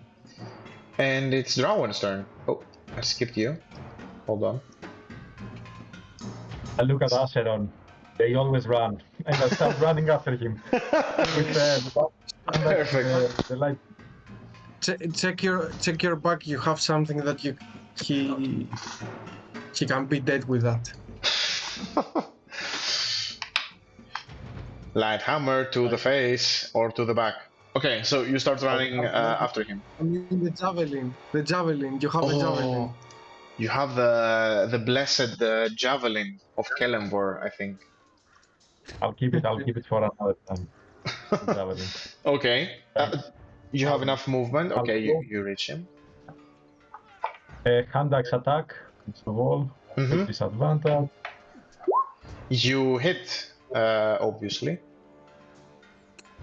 Oh, That's, give me a second because I want full damage. That's 10 slashing damage plus Oh, the wow. symbiotic entity, which is another 2 another necrotic. 2. So 12 points of damage. So that's 12. Holy shit. Uh, I'll go. I think I'll go. No, Do it's a town. It's a small town. I don't want to behead anyone. So I'll just. do you? Is it No, lethal? Is it lethal damage or? Oh, is it lethal damage? Okay. this time is lethal, and I go for his back. Hit him on the back, but probably it goes a bit deeper than Oof. what I wanted. Oh my. I mean, you raise up your hand axe, you bring it down with your huge, strong arm on his back. It easily cuts through the leather armor or the straps, cuts through the skin, muscle, and you feel the bone snapping under the weight of the hand axe as you lodge it on his back. And in fact, he flops into the ground, still with the hand axe embedded into his back. And he, as he was running and you were running after him, he skids, slides on the dirt for a few feet, and then stays still on the ground. The hand axe sticking out his back. He's dead. I immediately look around. I want to see if anyone is watching us. Okay. So, threat is gone. Oh. I don't know if there was a threat to begin with. And no damage threat. Yeah, I mean, they were not ready. The threat is gone. We are leaving for somewhere else. We have a captive. Yes, you do have one. I remember that there was a holding cell in the town master's room or something like that. You do remember correctly. There are 2 cells in the town master's hall. To go back to Not what in the town master, Amator, please. I mean, that's the only place you can. I was thinking that we can transfer him there. We can. Don't trust town master. we can give him to the people. I mean, yeah. As the dirt and the sand settles on the ground once more, the air clears up a bit, and everything settles down. You see that there are a couple of people in their homes still, peeking behind windows to see what's going on. Some of them open them up a bit to check up on you. You hear some people shouting from their homes, from inside their homes. They shout, are they dead? You killed them. That's not good. They're gonna retaliate. But there are also some of them that are encouraging and said, they got what they deserved. Good on you. Yeah, keep it up. Kill them all. I want to address this small crowd of people and just say that, please, good people of Phandelver, for your sake, but also for ours, never mention this to anyone. Don't tell anyone that this ever happened. Oh boy, I'm gonna ask for a persuasion check. I think. Yeah. In the same time, I'm searching for the pouch that they Stop. Mm. that they had from the villagers. Yeah. Okay. Yeah. You find the pouch on the guy that approached you. You find the pouch that he extorted from the resident, the villager, and you see that's a pretty hefty amount of coins inside. It's pretty heavy. I'm checking. I'm checking the crowd that Amator he's speaking, and in the same time he's saying all this. I'm delivering the. Oh, perfect. Yeah, so you can roll with advantage, Amateur. You can roll again if you want. Or Acheron, you can roll another persuasion if you want. And we will take the higher, whatever you want. I'm good at my intimidation. I'm not that good in perception. Okay, so 15 is not bad. Can we agree on that? yeah, it's not bad. I mean, it can go better. You can roll again. We consider that an advantage. If it's lower, we keep the 15.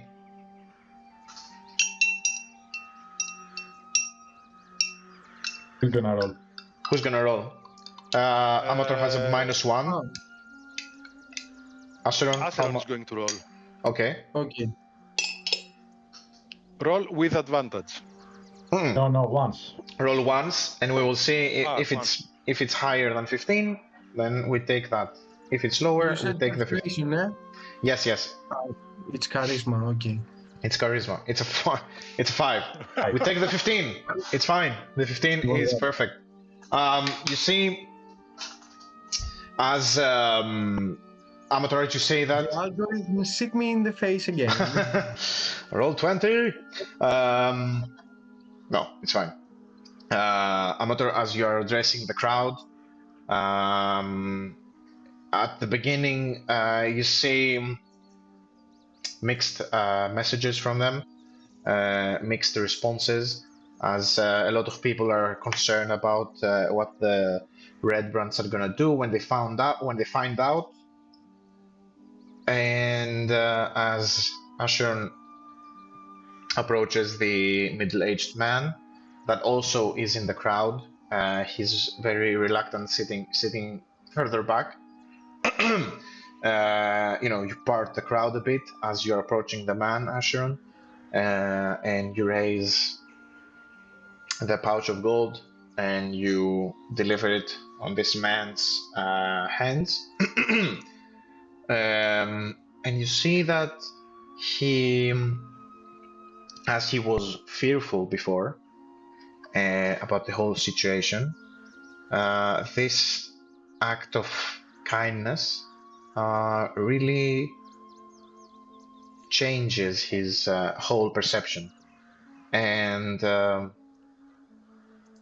he looks you in the eyes and he says, thank you so much. And a lot of people in the vicinity, they cheer, they pat you on the back, they thank you, they shake your hands, and you see after that. You know what you should do.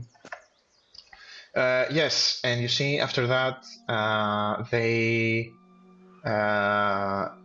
start to kind of unite a bit, and one of them says, don't worry, I know a place, we can hide the bodies there, leave it to us, don't worry, we're not gonna say anything to anyone, we will keep our mouth shut, we trust you.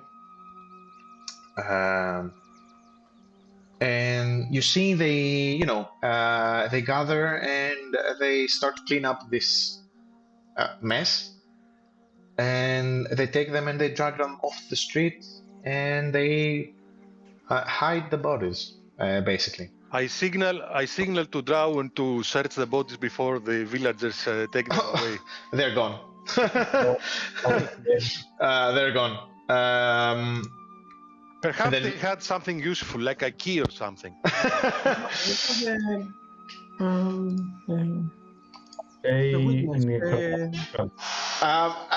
Actually, you see the villagers. They search themselves for any stolen gold and extorted gold from other villagers, and they do find a couple of gold pieces on them, and they distribute them among themselves as they drag the bodies. And you're left. I assume they don't find anything interesting to show you or to hand okay. hand to you. Okay. Can I And say The guy that that we have as a captive, yeah, does he and have anything on him? they when I say yes, Drawen. at the time that all this is happening before the persuasion from Amator, I would like to well, basically, because I said that I want to check around if anyone was watching, and I meant from the Redbrands, if there was any, you know, anyone from the Redbrands that noticed this battle, or anyone in allegiance with the Redbrands that started, you know, running away. Okay. I would like basically in the moment that they are discussing this to do the wild companion and cast Find Familiar Oh. and Okay. get a hawk basically in Ooh. front of me. Okay. And immediately as the hawk appears, I'll ask the hawk go in the sky and check if anyone is leaving to the east side, basically. As I assume the Ruffians, they were running. This guy was running to the east side, so I'll use Pathic Bond, and I'll see through the eyes of the hawk. Okay. So you conjure this familiar hawk through your. There is a cloud of spores that appears and forms into the shape of a hawk that takes form in front of you, and you telepathically order it to rise up into the sky. It does so, and you can sense through its eyes as you peer over the sky. I use the eyes. Okay, so you stay into a sort of trance where you are, and you survey the streets and the homes and the alleys running through between the homes. And you said you send it eastward towards where he was trying to go. The last Redbrand trying to escape. And I would like you to roll a perception check to spot any, suspicious activity from the ground. Right. And I believe you have advantage as a hawk, right? Yes. But do I use my bonus or the hawk's bonus? Let's see. I think because you're looking. It says you gain the benefits of any special senses that the familiar Yes, has. I mean because you can see Okay. what it sees and hear what it hears. I think you benefit from its special senses. So you do have advantage. The bonus is from me or from the hawk, like the perception itself. I think it's the hawks. I'm gonna say it's the hawks, and the hawk. Okay. Do we have a creature? No. Let's see the perception of the hawk. I rolled the 5 as a Drawen, so it's basically 23 as the hawk. Oh wow! But it's a critical, right? Amazing. Yeah, it's a kill though. Oh well. It's still huge. It's very high. And as the hawk takes flight, it circles over the place where you did the battle, especially looking towards the east, and it doesn't appear that anyone else, apart from the small crowd that has gathered, has really noticed what happened. The fight was very quick. There were a couple of screams, and a flash of light from Amator's radiance. But not much, not many people noticed outside the crowd here. And you do see another group of Redbrands through the hawk's eyes, but they're not on the street that you are. They are one street north of you, the one running parallel to the one that you are right now. And you can see them. Let me go to the map once more. And you can see them exiting a building right here, which you know is the Sleeping Giant Inn. And they start walking towards the manor. Apparently not having noticed anything has happened.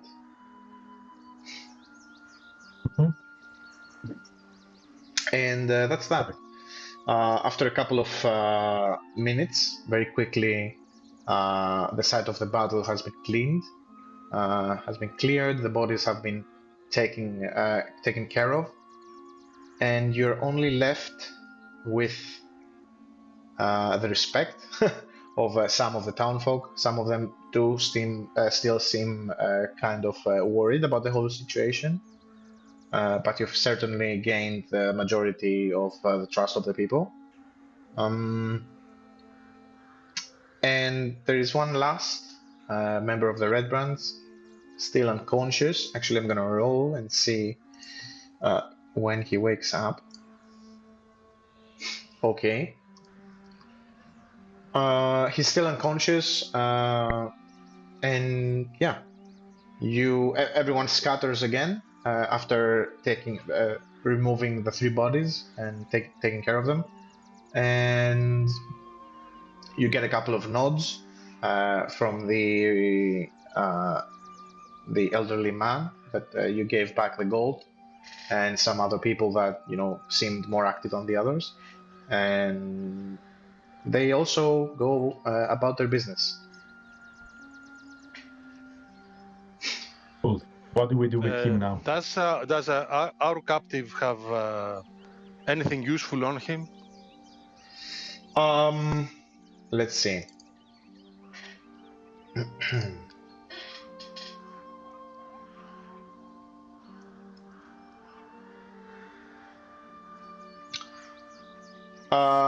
He doesn't seem to have anything useful.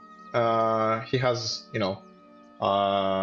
his equipment, his sword, his cloak, and his armor, and a small pouch with some loose coin, not much, like 7 copper pieces and 1 silver piece, and some pieces of stale bread, to snack on. Nothing more. Actually, can we take the cloak from the dead people? You can take the one cloak. The other bodies have been already taken. Good idea, actually. Mm-hmm. Good idea. I'm a dwarf, so I'm not sure if it would work, but you see the cloaks are not like anything special. It's just a red fabric over their armor. That it seems well worn. The edges are all frayed. They're torn. There are holes patched on it. You could easily create something like that with supplies. And you can also take that one. From what we have seen, the Redbrands are all human? Yes, the 2 groups that you saw, that you interacted with, they were all human. So Or maybe they don't accept dwarves, and if they see you with a red cloak, they might get suspicious. But Acheron here, he can pass as a human, and I have my own red cloak, which is not it's not worn. In that But case, looks what? so let's go somewhere private, as we are waiting for our hostage to wake up. okay. Let's go to I'll just- Underleaf Farm. Are we close to Underleaf Farm? Yeah, you're pretty close. I'm gonna say it's like a 2 or 3 minutes walk away. Okay. Who is going to drag this guy? Are you gonna go there with the unconscious guy? Of course. No, Of course. no. Okay. It's fine. I'll do. If Acheron doesn't want to do the lay on hands, I'll cast a good berry. Mm-hmm. He will wake up anyway. You don't need to waste a spell slot. In 3 hours, I want to do it now. Can I slap him? I don't think it's gonna work. Yeah, he's pretty. His slap is not gonna do it. It's either gonna be. I'll still double it. It's either gonna be a healing. You can do lay on hands on him. You don't have to waste a spell slot if you want. Drawen. Even with 1 HP gained, he can wake up. And or otherwise you have to wait the duration, which is It's fine. I don't want to force Acheron to do lay on hands, so I'll just. The blessing of Phandelver is not for him. I'll cast good berry and give him 1. Okay. All right. So you pop a good berry in his mouth. Mushroom, basically. Yeah, it's a mushroom. A good You kind of force him to eat it. As it touches his mouth, you feel the magical energy of the spores and the mushroom taking effect. And he, as he's laying down unconscious, are you in the middle of the street, or do you go anywhere else? We need to go to an alley or. Yeah, you can go like next to a house or between 2 homes. Let's move near the farm, I think. Okay. I mean, I also have the fog surrounding, flying above us, just to notify me for anything. as you're also near the edges of the town, you could technically find like a ruined building, an ancient ruined foundation, and have some protection in it or behind it, to be a bit more secluded. And yeah, you heal the guy, you pop one of the mushrooms, and he seems to grunt a bit from his injuries, pretty sore from all the hits he took. And as he kind of between consciousness and unconsciousness starting to wake up, he tenses up as he opens his eyes and looks at you. And the first thing that he tries to do, of course, is stand up and try to run away. Okay, you can grapple him if you want. Make I'm blocking his way. yeah. I mean, we were expecting that. So. Yeah. You can roll with advantage grapple. You can try to escape, technically, but if anyone who wants, you can all do the grapple if you want. Okay. Athletics or what is it? It's athletics for the grapple, and he can try to contest it with with acrobatics or athletics, I think. He's gonna try athletics, which he fails, obviously. So yeah, you, Drawen, you hold him down. He doesn't even have a chance to stand up, as you were expecting that.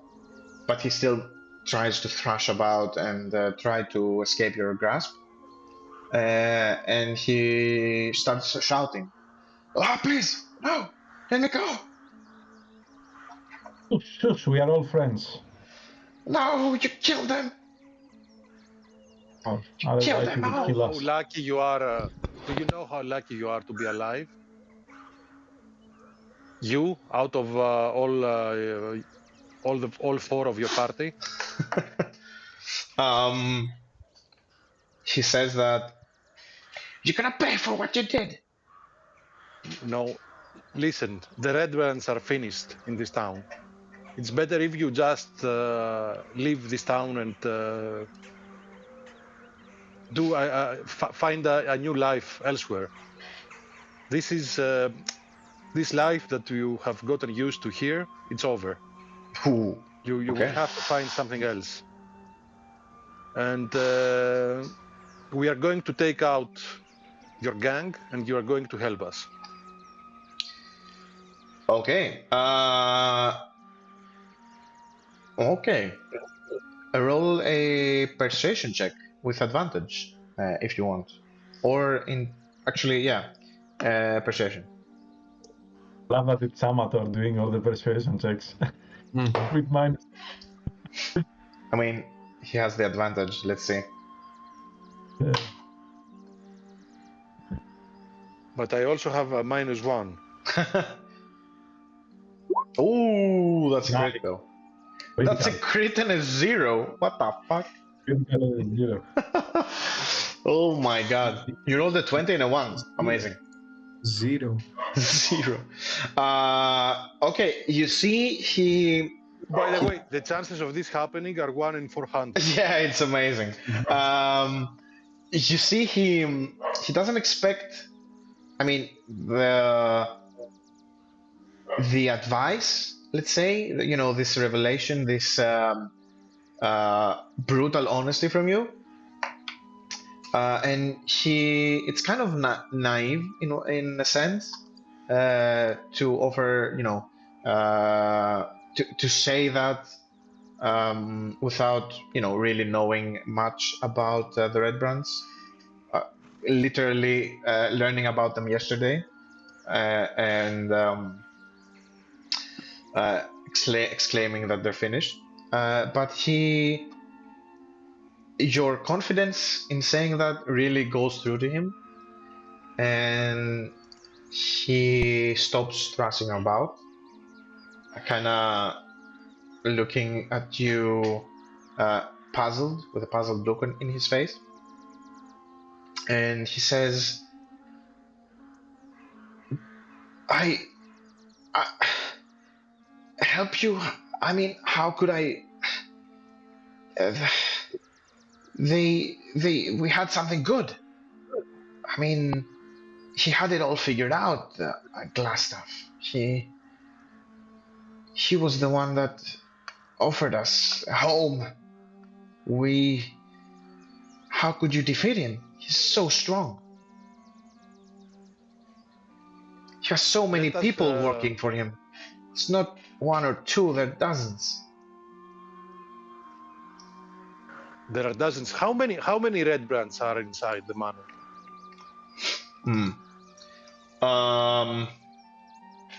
He says,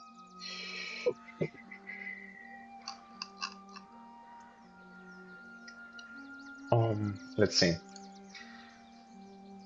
There are new people coming almost every week. We're not only us. I don't know, Glastaff is working something big, and we have some of these bugbears joining us. There are these strange goblins that also came by. I mean, Strange goblins? Strange in what way?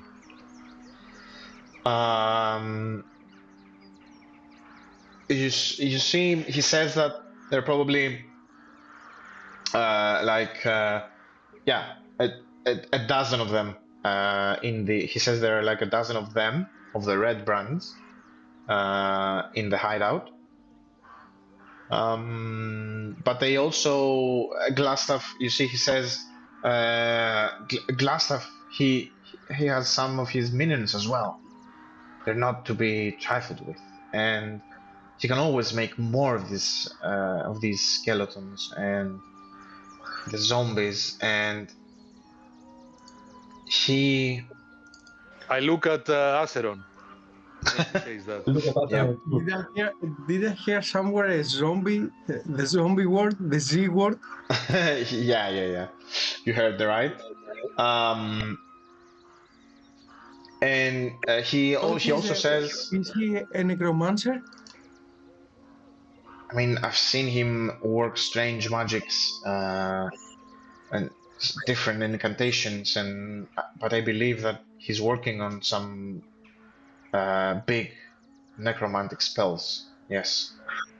Is he doing experiments on the people of this town also? No, I don't. I don't think so. But he does. He's working. He's cooking something up, something big. Why Does is this Glastaff have another name also? I don't know. We only refer to him as Glastaff. Okay. 2 days ago, he took prisoner a person named Yargno. Are you familiar with that name? He's a magician of some sort. No, I've never heard of him. I don't know. Also, there's been what's his name? Dandren's wife and daughter kidnapped by you. Where are they? You see,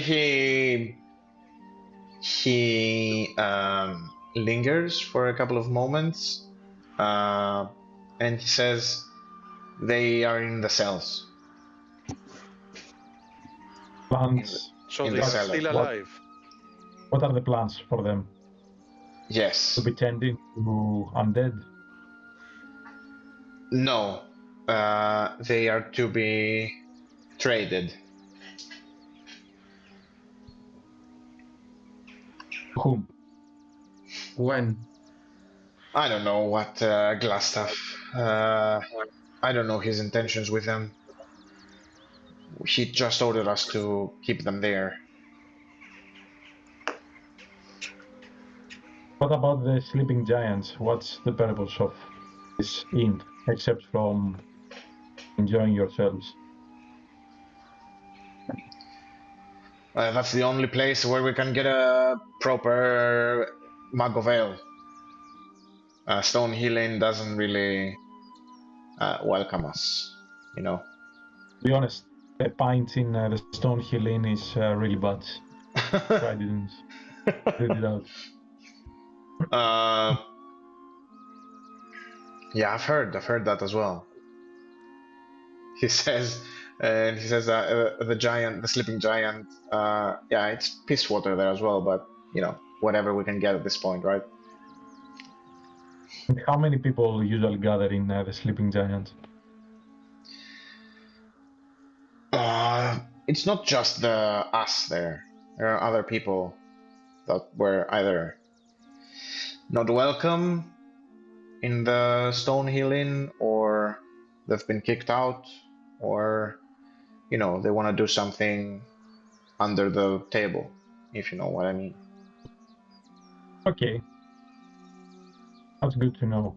So, like, do strangers come in the sleeping giants, or is it only for people that they pass some qualification? I mean, he laughs and says that, well, no, there are no tests. I mean, You're either cut for the sleeping giant or you're not.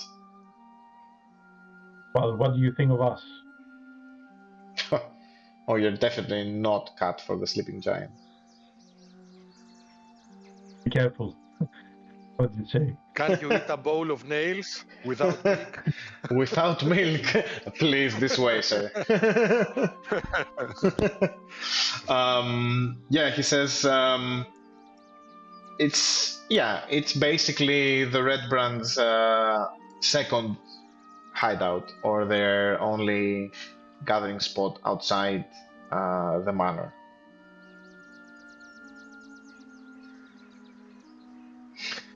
I want to ask you more about the manor itself.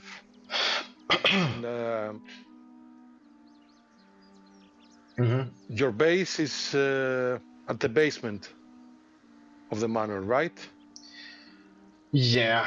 There is an entrance through the basement, the cellar door, through the ruins of the manor. It's pretty well hidden. We cover it up by loose planks of wood. Any traps? No traps. Any magical traps? No.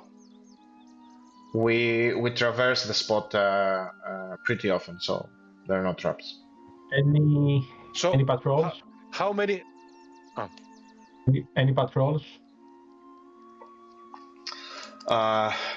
He says, I mean, I don't know what to say. What's gonna happen? If they found out I talked, they're gonna kill me. I punch him in the face and I'm saying to him, talk.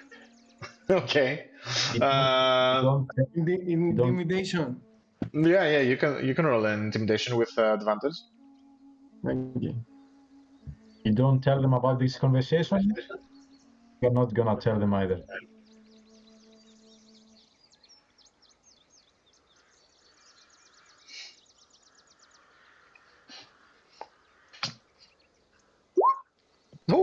Wow. Another crit. Okay. Okay, yeah, This guy is talking. This guy, you punch him in the face. You hear the crack. You hear the crack of his nose as it starts pouring blood. He coughs up a bit. He says, "Oh, okay, I get it." We are doing the classic good cop. Yeah, good cop, bad cop. Yeah, okay, fine. Bad cop. You see, he says, "Fine. I'm gonna. What do you want to know? There are no traps. I mean, what? There are the barracks. There are 3 of us stationed at all times. They're watching the entrance. If they hear someone who's not supposed to come in, they check it out and they attack. In the barracks? Yes. I nudge Acheron and say, ask him about secret doors. Secret entrances. Shortcuts. Okay. Tell me everything, woman. Okay, yeah. He says there is another entrance other than the entrance to the cellar through the cellar door in the ruins, and he says that there's another tunnel entrance.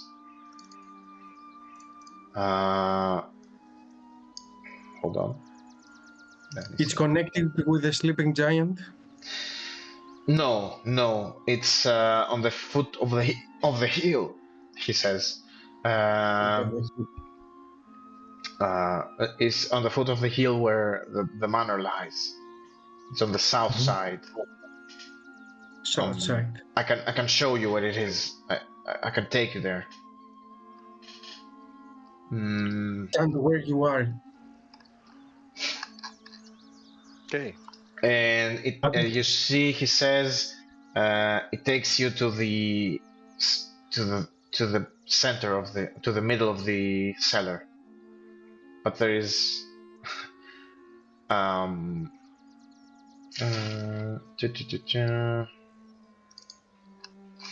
he says let me see.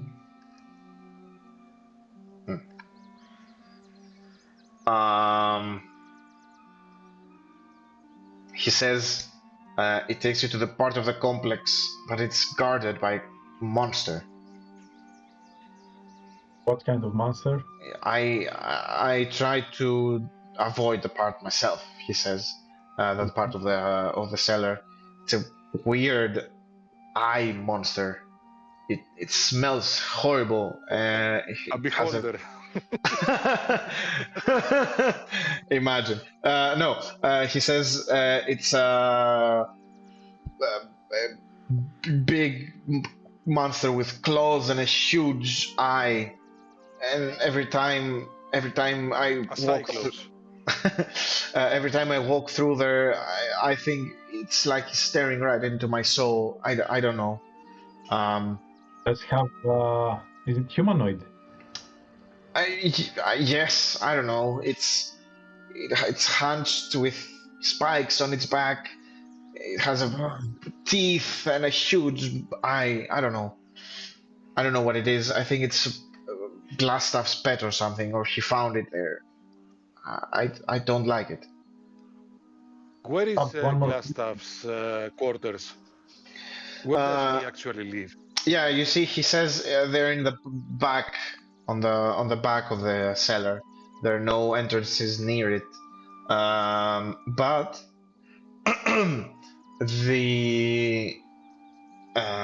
yeah, he says they are connected through the kitchen and through his laboratory. In the same level, or it does have multiple levels? No, it's one level. It's one level in the basement. I have one more question for you.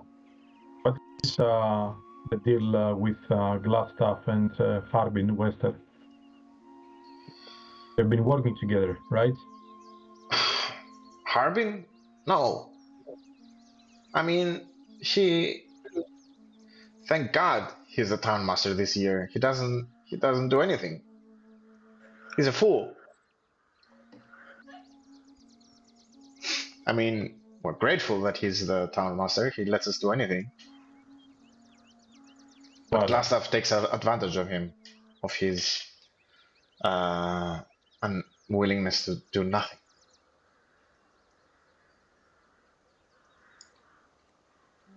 So what are we going to do with him? I'm talking to the guys now. Without here, I have him handcuffed. I mean, I'm imagining you're still holding him down. Either he's relaxed a bit after the 2 critical successes in the persuasion and intimidation. He just I propose this. First, we let him take us to the second entrance, the hidden one, and then we take him to the town master's hall and we put him in the cell. Okay. What? You don't like this? I don't like the idea that we are with someone captive and we are walking normally in the streets. No, you won't walk in the streets because but we are not in the streets. We're actually almost out of the town. Nobody is going to see us. Yeah, but we have to have the cover of the night. I think if we. It's not a bad idea. Do you want to go to the farm and take cover there till nightfall?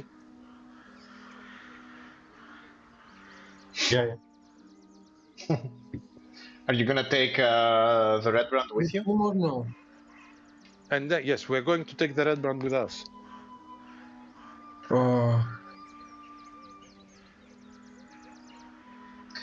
You see, he says, I can show it now, please. I don't want them seeing me with you. They're gonna figure out I talked, and they're gonna kill me, and they're gonna hunt me down. You have to let me go. I have to leave town as soon as possible. The,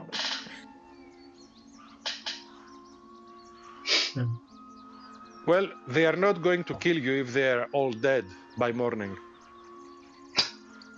So, just let me hide somewhere until that happens.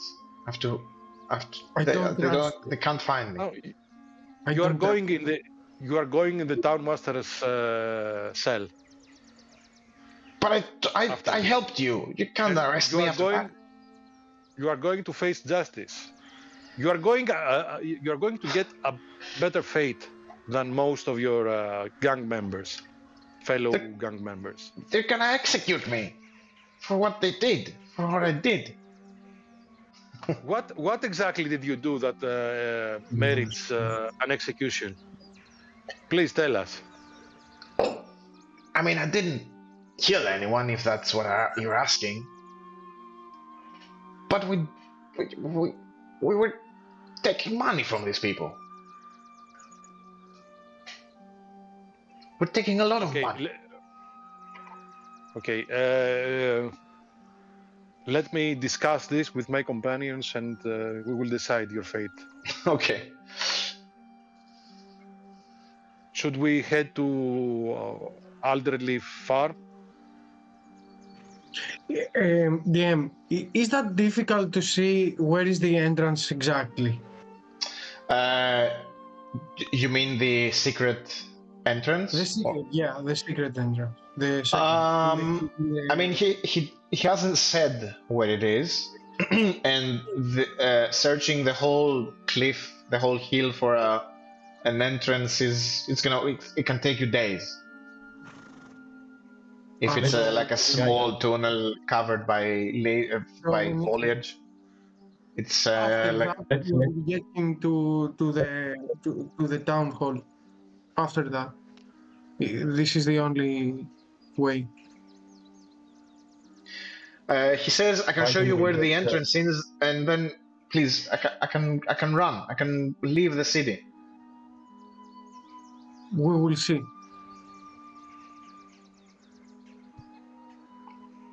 Let's do it now. Oh. Okay, I prefer to do it now as well. Okay. Okay. You see, yeah, he agrees and says, yeah, it's not far. It's not far from here. And so you start to walk towards the manor.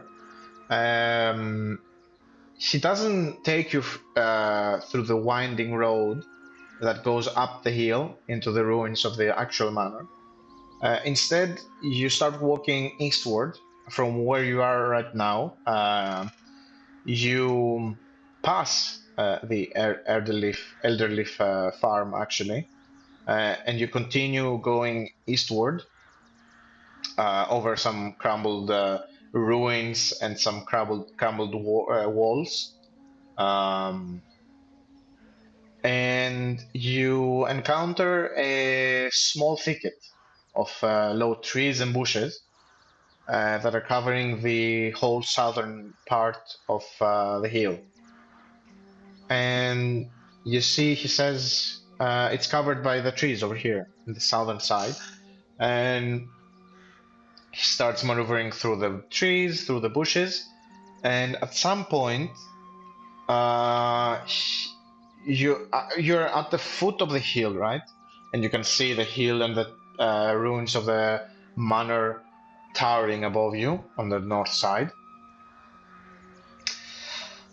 And you're walking along the hillside, and at some point, under two big trees, he says, "There," and he points at one of the bushes, and he says, "You can move that to the side, and there's a tunnel behind there."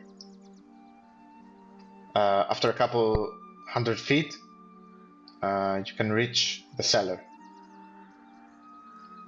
But be careful, the monster there is scary. Does the monster sleep?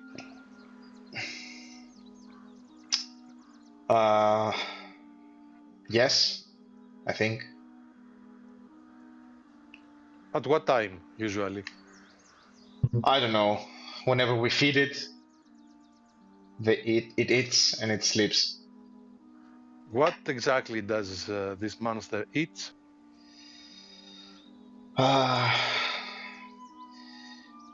We either feed it from our provisions, or we hunt in the area and feed it animals, small things. I mean, is it a carnivore? It is a carnivore. Oh yes, Okay. most definitely. At what time does most of the Redbrand sleep? He says there's always a shift guarding the main entrance. They don't sleep. We do have rotating shifts. The other people, you know, many of them stay up. We stay up late night playing cards in the barracks, in the kitchen. We drink and then we pass out. So you think early morning is best? I don't know. If we are to find most of your companions. Probably. Yeah, probably. With the blessing of the morning glory. With these words, now I'm tempted to go deal with the monster now and return in the morning for the rest of the Redbrands.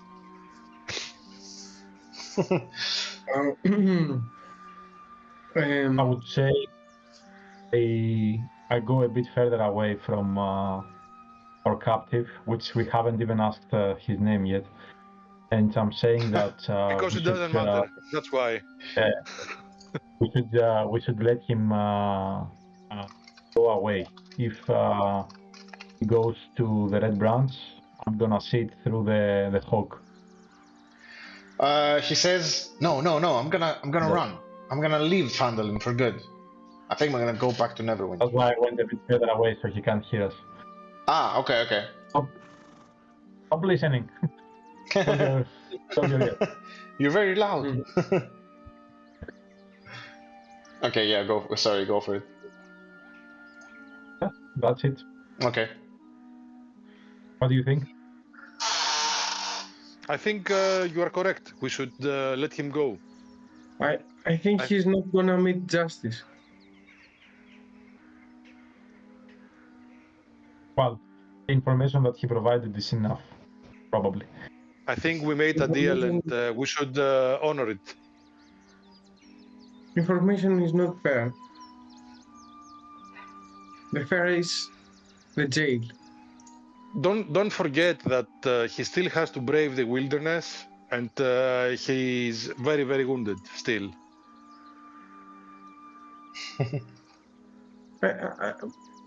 Okay.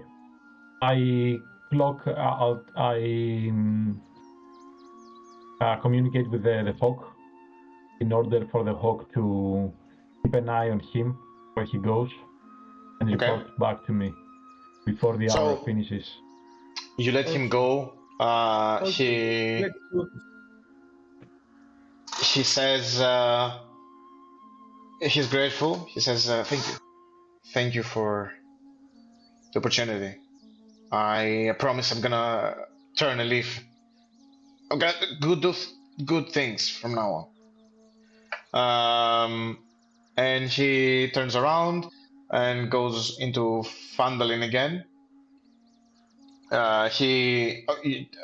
Did you take his cloak? You took the cloak from him, right? Yeah, let's say yeah. Yeah, okay. So yeah, you see he fixes up his armor a little bit. And he goes into town, no cloak, presumably a new man, and he vanishes among the homes and leaves. Okay, so Okay, Shall we now go Great. to you are alone. the cave or shall we go to the farm? Should we go to the monster?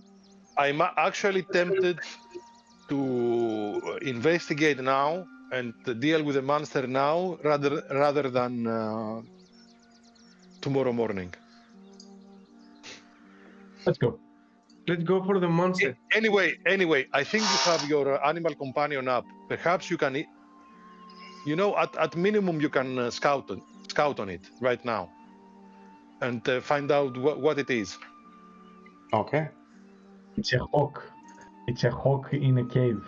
It's not gonna work. Canary in a mine. It has to be a lizard or something else. Not now. We'll have to rest a bit. Actually, shall we go to the farmhouse so we can recuperate a bit, so we can get a short rest, basically, as we go to the farmhouse, and then we can go back to the cave. Yeah. Okay.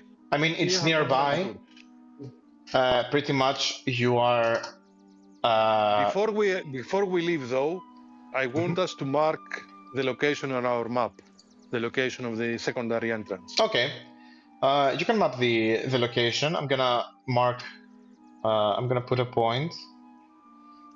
I'm gonna say it's probably around here. You can see it in the map, right? Okay. That's where the Redbrand Ruffian took you and showed you the entrance, the secret tunnel to the cellar of the manor. And you can come back anytime. Okay.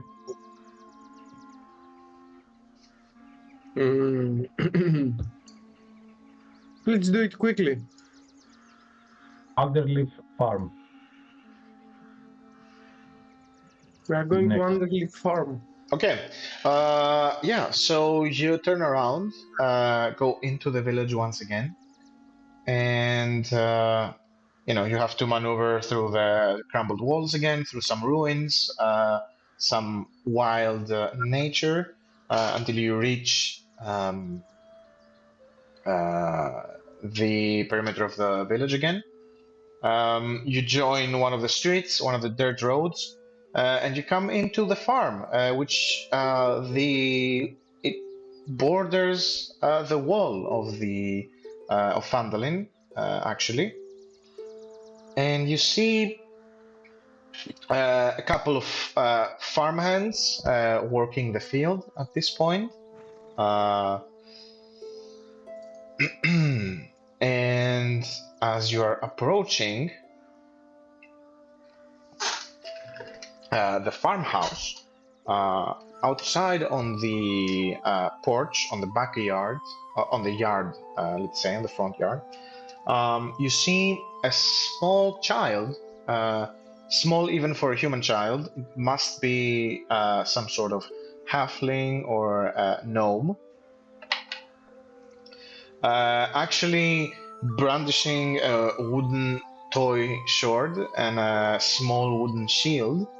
And you see the child practicing swings on a bale of hay in front of him, as he shouts out names of attacks, shouting on the air, like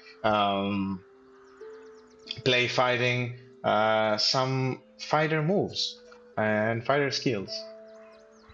And as you approach, he sees you all, and he looks at you, he gawks at you with enthusiasm as you approach, and you see him shouting, "Wow! Wow! Look at the swords!" And he he runs towards you to look at you very directly and gawk at you like a child who's very excited, like looking at toys in a toy aisle. DM. Yeah. I'm putting his shield a bit up, Okay. and I'm saying to him, your guard must be a little bit up. Okay. Yeah. He listens to you very excitedly, and you know he takes your advice very well, and he says, "Are you a fighter? Are you an adventurer? Who are you? First of all, I'm Acheron. Oh, are you a fighter? These are my friends, Amator and Drawen. We are adventurers. You're adventurers, really? Have you killed anyone? Have you defeated any dragons? Not yet. Not yet. Whoa! Have you killed any basilisks? I have. You have? Wow! Did he turn you into stone? Only my third arm, but now it's gone. Wow! Wow! How many skeletons have you killed? And you see, he starts asking all these questions about, romanticized questions about adventuring. Yeah. He goes on. He goes on for minutes and minutes. He starts asking if you killed any monster in the monster manual. And after a bit of questioning, you see another. Yeah. Since you say that, since you said every monster in the master manual, I ask him, which monster has one eye and spikes in the back, and claws and big teeth? Ooh. Okay, so humanoid. Let's see if he knows something like that. I'm gonna roll a. I'm gonna use the child. Knows better than that. I'm gonna roll a d20 here. Ugh.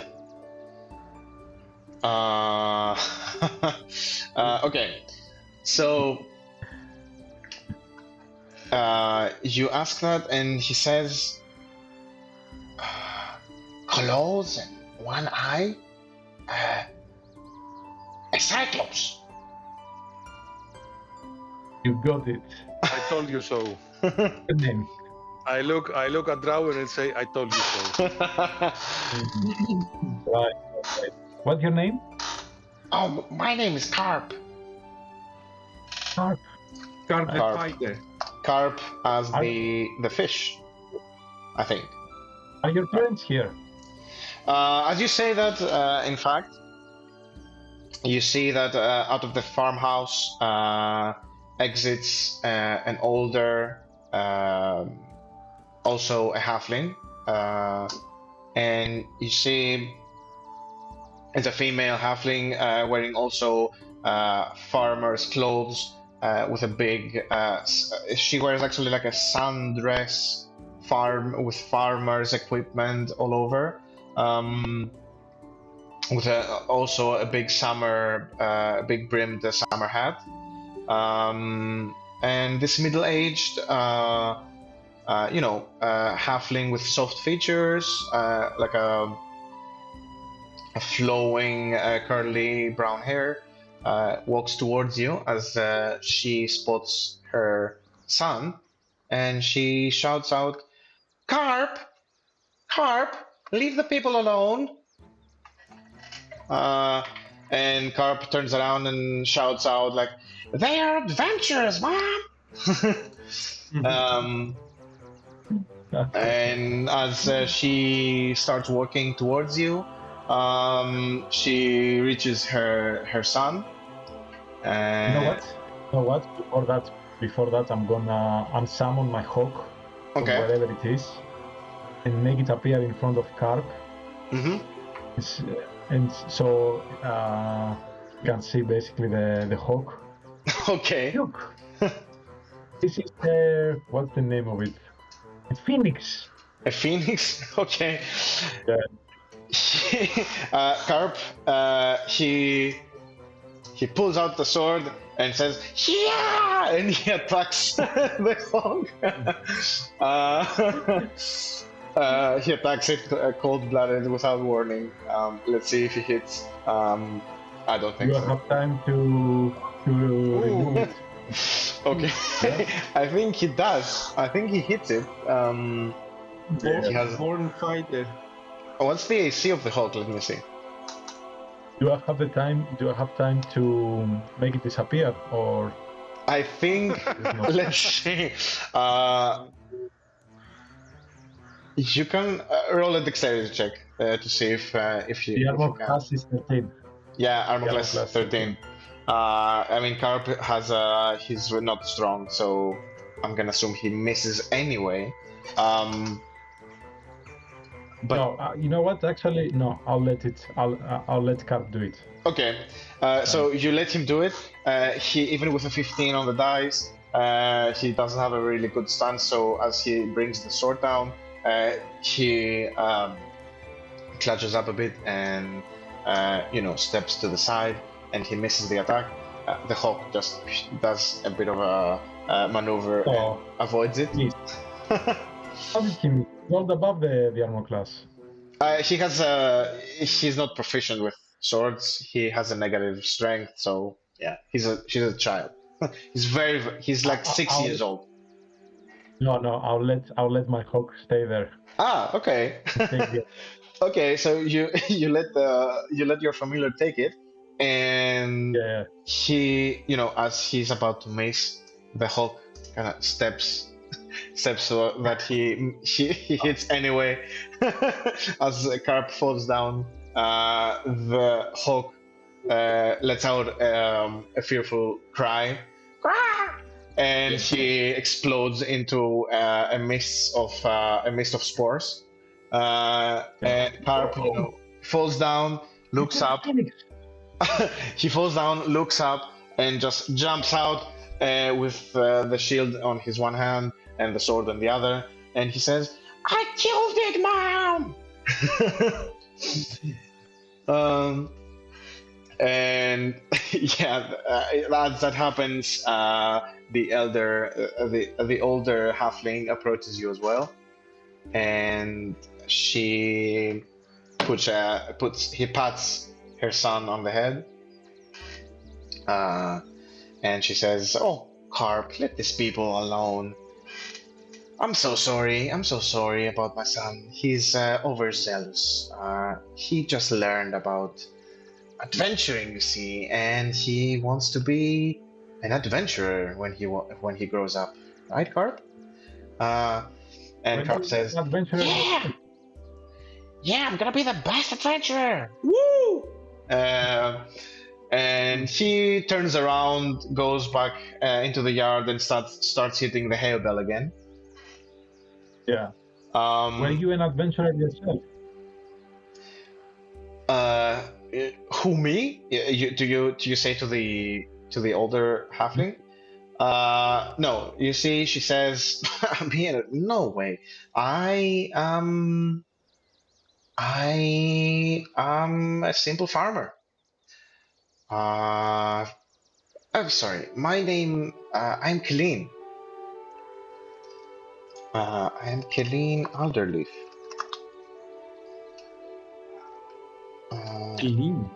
Kaylin. I think that's how you pronounce it. It's really weird. That's her name. Kaylin. Clean. Yeah. I Clean. She puts she takes the standard mom stance. She puts her hands on her waist, and she says, "Yeah, I am a farmer, and I haven't seen you before in town. Welcome to Phandelver. So you are." Introduction. Yeah. Drawen, Okay. Amator, Acheron. We are adventurers, and actually we've been working bring provisions to Barthen's. What's the name? Provision? Yeah. Yeah. Elimina Uh, Barthen is the name of the owner. Yeah. Oh, And we happen to be in Phandelver, but we noticed that there are lots of issues here with the Redbrands, maybe other issues that you may want to be solved. But Oh. actually, we are here. Discounting you. Yes. You see, she kind of frowns a bit, and she says, "Yeah, unfortunately, I'm so sorry. I'm so sorry you got mixed up in all that, but yeah, we do have a bit of a a problem in town. You know, security is very expensive these days. But you know, Every child needs to be safe. right. And she turns around to her son Carp, who's still fighting, attacking the hay bale. And she turns back to you and says, "We are blessed enough with a bountiful yield this season, and I could provide. I could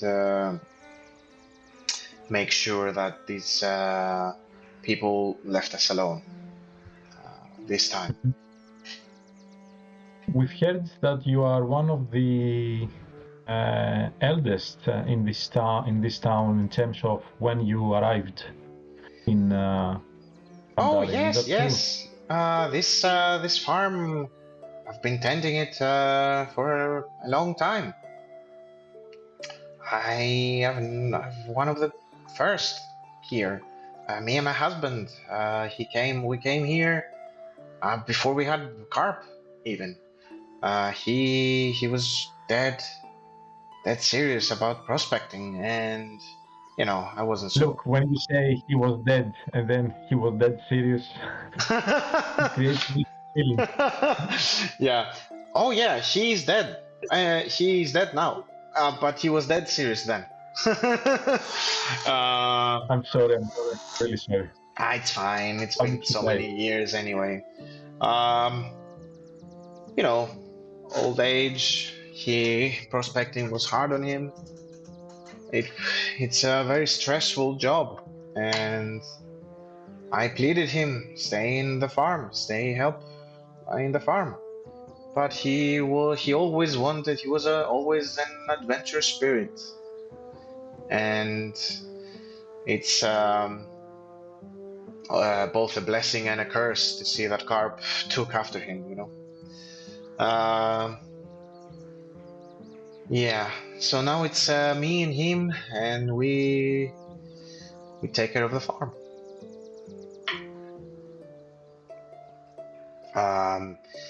Yeah. But I've been here for a long time. Sorry? We would like to ask you some things about the manor. What do you know of the place? We hear that now it's Redbrands that they stay there. But what do you know of the past? Yes, I've heard about that as well. I don't go near the place myself, but I've heard stories. People going near, disappearing in the night. These Redbrands coming out from seemingly nowhere, and when they get close to the manor, they disappear as well.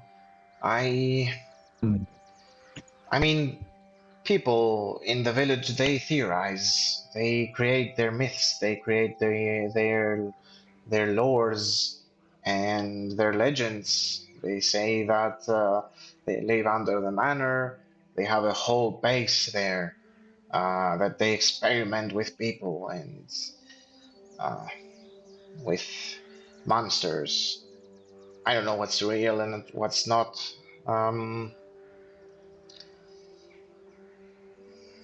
Yeah. I don't know much about the Redbrands. I try to stay away from them as much as I can.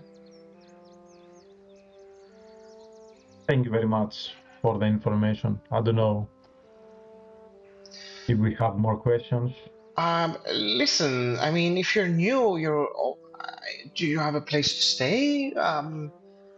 Is there anything I can do for you? I mean, Actually, providing a shelter for an hour, that would be more than enough. oh, bro, yes, of course, of course. I mean, you can stay in the. Sorry, I mean, we don't have much room in the house, but you can stay in the hayloft if you want. There's more than enough room there. Yeah, I we think would. we're okay there. Okay. Yeah, please, come in. I mean, all this time you've been talking over the fence in the property, but she leads you into the farm, into the farmhouse, and she accompanies you into the hayloft. And yeah, she opens up the barn doors and displays a normal wooden hayloft. There's hay everywhere, scattered in bales, and there's like a small semi-floor, sort of like an attic that you can go up, and you can stay there if you want. It's a pretty big space. It's a common place. I mean, there's only one giant room, but it provides shelter from the elements, and it's free. Perfect. Right. As What do they grow? What do they grow on the farm? Oh, it's hay. I mean, it's for flour. I'm saying, hello, Kellen. I'm Amator. Mm-hmm. My friend here, and I point at Drawen. He's an experienced druid, and perhaps he can help you grow things on your farm. Oh, that would be lovely. yes. Do you like mushrooms? Oh, mushrooms? No, this is a hay farm. We don't grow another mushrooms. Oh, I mean, if you can show me how they grow, then maybe I can do that on the side. Do you have a dark place? Do you have a dark and cold place? A dark and cold place? No. I mean, like? A damp place, like with a lot of humidity. No, we don't have. No. No, I mean, you can see the farm. It's right there. Does it have to be damp? Can it be on the ground? Yes, if it's a dark place, yeah. I mean, there's a lot of sun in. We can build it. Do you have an empty barrel? Oh, we got plenty of those, yeah. Okay, I can work on that. Okay. Yeah. Okay, we can do that. I mean, I don't know if the people here want any mushrooms, but yeah, sure. Would love. Yeah, I mean, she can go get a barrel if you want, and as she goes away and to retrieve a barrel, apparently, Carp kind of, has followed you to the hayloft and has been, monitoring you from a corner in the entrance of the loft. And as his mother leaves and you are alone, he kind of gets the courage to approach you again, and he says, "Are you gonna go fight the Redbrands?" Yes, all of them. You know, don't tell my mom, but A couple of days ago, I was playing in the woods, and I saw them sneaking through a tunnel. They are too big. Too big. They were not Redbrands. They were two big, scary bandits that came out. And they met with two of them with the red cloaks. Were they big and hairy and with very long arms and a face Yes. like goblin? They were big and scary and hairy, yes. But they didn't see me. I was very sneaky. I hid behind the bushes. Be very, very careful. I'm always careful. and another time, I saw some green small. Yes, they were goblins, but they went into the tunnel as well. But they were different. They were strange. They had some glowing hands, like they were casting magic. I can take you there if you want. I'm not. We I'm not already sure know the place. You found it out? Wow, you're so Yeah, that's good. why we are adventurers. Amazing. But a good adventurer needs to stay out of the trouble sometimes, right? But how is he gonna defeat the monster if he stays out of trouble? He's gonna He's gonna win. he's gonna wait for a bit to learn more about the monsters, and then he attacks when everything is perfect. Okay. I'm gonna learn about the monster. As Acheron says that, like learning about the monster, I would like to roll something to know if I know of the monster that the other guy described. Roll a nature or arcana check if you want. Okay. 15. Okay. Me, of Kostas, I believe he described a Nothic. So, yes, Kostas knows his monsters very well. Yes, I mean, with a 15, Drawen, being from the Underdark, having lived his whole life under the underground, he does know about these creatures more or less. He has heard of them, or even maybe has heard tales of other tribe members encountering them in the wild, in the abandoned and forgotten, in the tunnels of the Underdark. You're pretty certain that, yeah, he described a Nothic,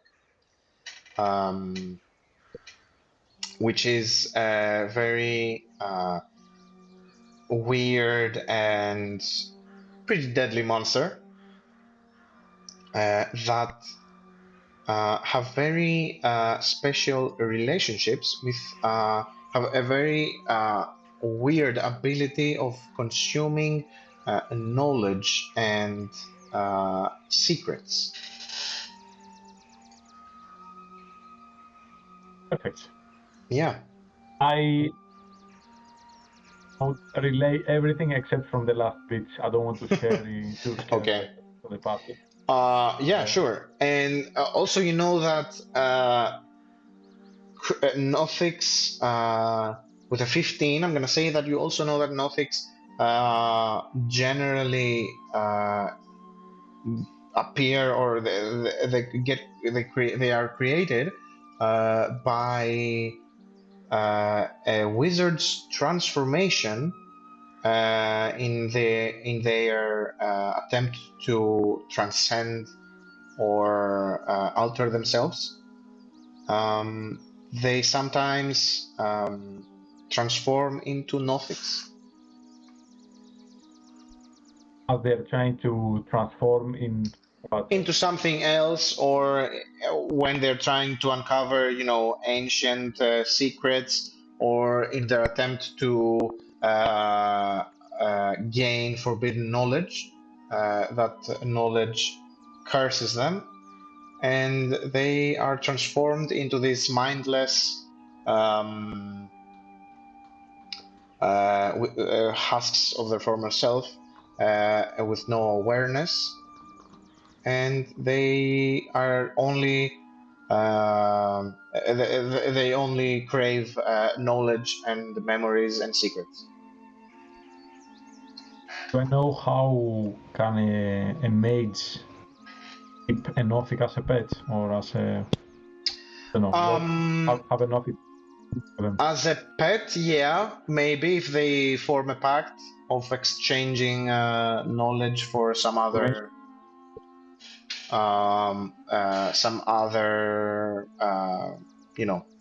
deed from the Nothic, maybe they can form a pact, or that's how most competent mages do deals with Nothics. Okay. Yeah, and that's about it. Cool. Shall we say that after the short rest, we'll go to the cave to deal with this Nothic? So you can rest there after your talk with Carp, after saying that you have to sometimes wait and learn about the monster. Carp goes away and starts presumably studying about some monsters. Jaylene comes back after a while, Drawen, with a barrel, and you start talking about cultivating mushrooms. And yeah, that's how the time passes, and you can take a short rest if you want. Thank you very much. Okay. Essentially, this means that I recharge my channel divinity. Yes, and Drawen gets back his wild shape. Exactly. And my face is shining. You apply your face cream, and yeah, you're fresh. I love it natural. Yeah. Okay, perfect. Let's try. Should we stop here for tonight, or we can say that yeah, if you guys want to go to the tunnel right after your short rest, we can say that we're gonna end the session right at the mouth of the tunnel, as you're peering down into this dark abyss with no light sources. You get a very strange feeling of being watched that you didn't get before, as you are peering down the dark tunnel. And yeah, we can say that next episode you're gonna explore the cellar under Tresendar Manor. The tunnel. Yeah. What time of day is it now? After it's I'm gonna say like 5 or 6 in the afternoon. Okay, it's still early. Yeah, it's not very late in the day. Okay. Let me reveal that. This is Tresendar Manor, and you are at the foot of the hill, ready to enter the Redbrand's hideout, where you are apparently going to face a Nothic. And then maybe some Redbrands. Yeah, so that was it for today. Thank you so much. And we're gonna see you next episode.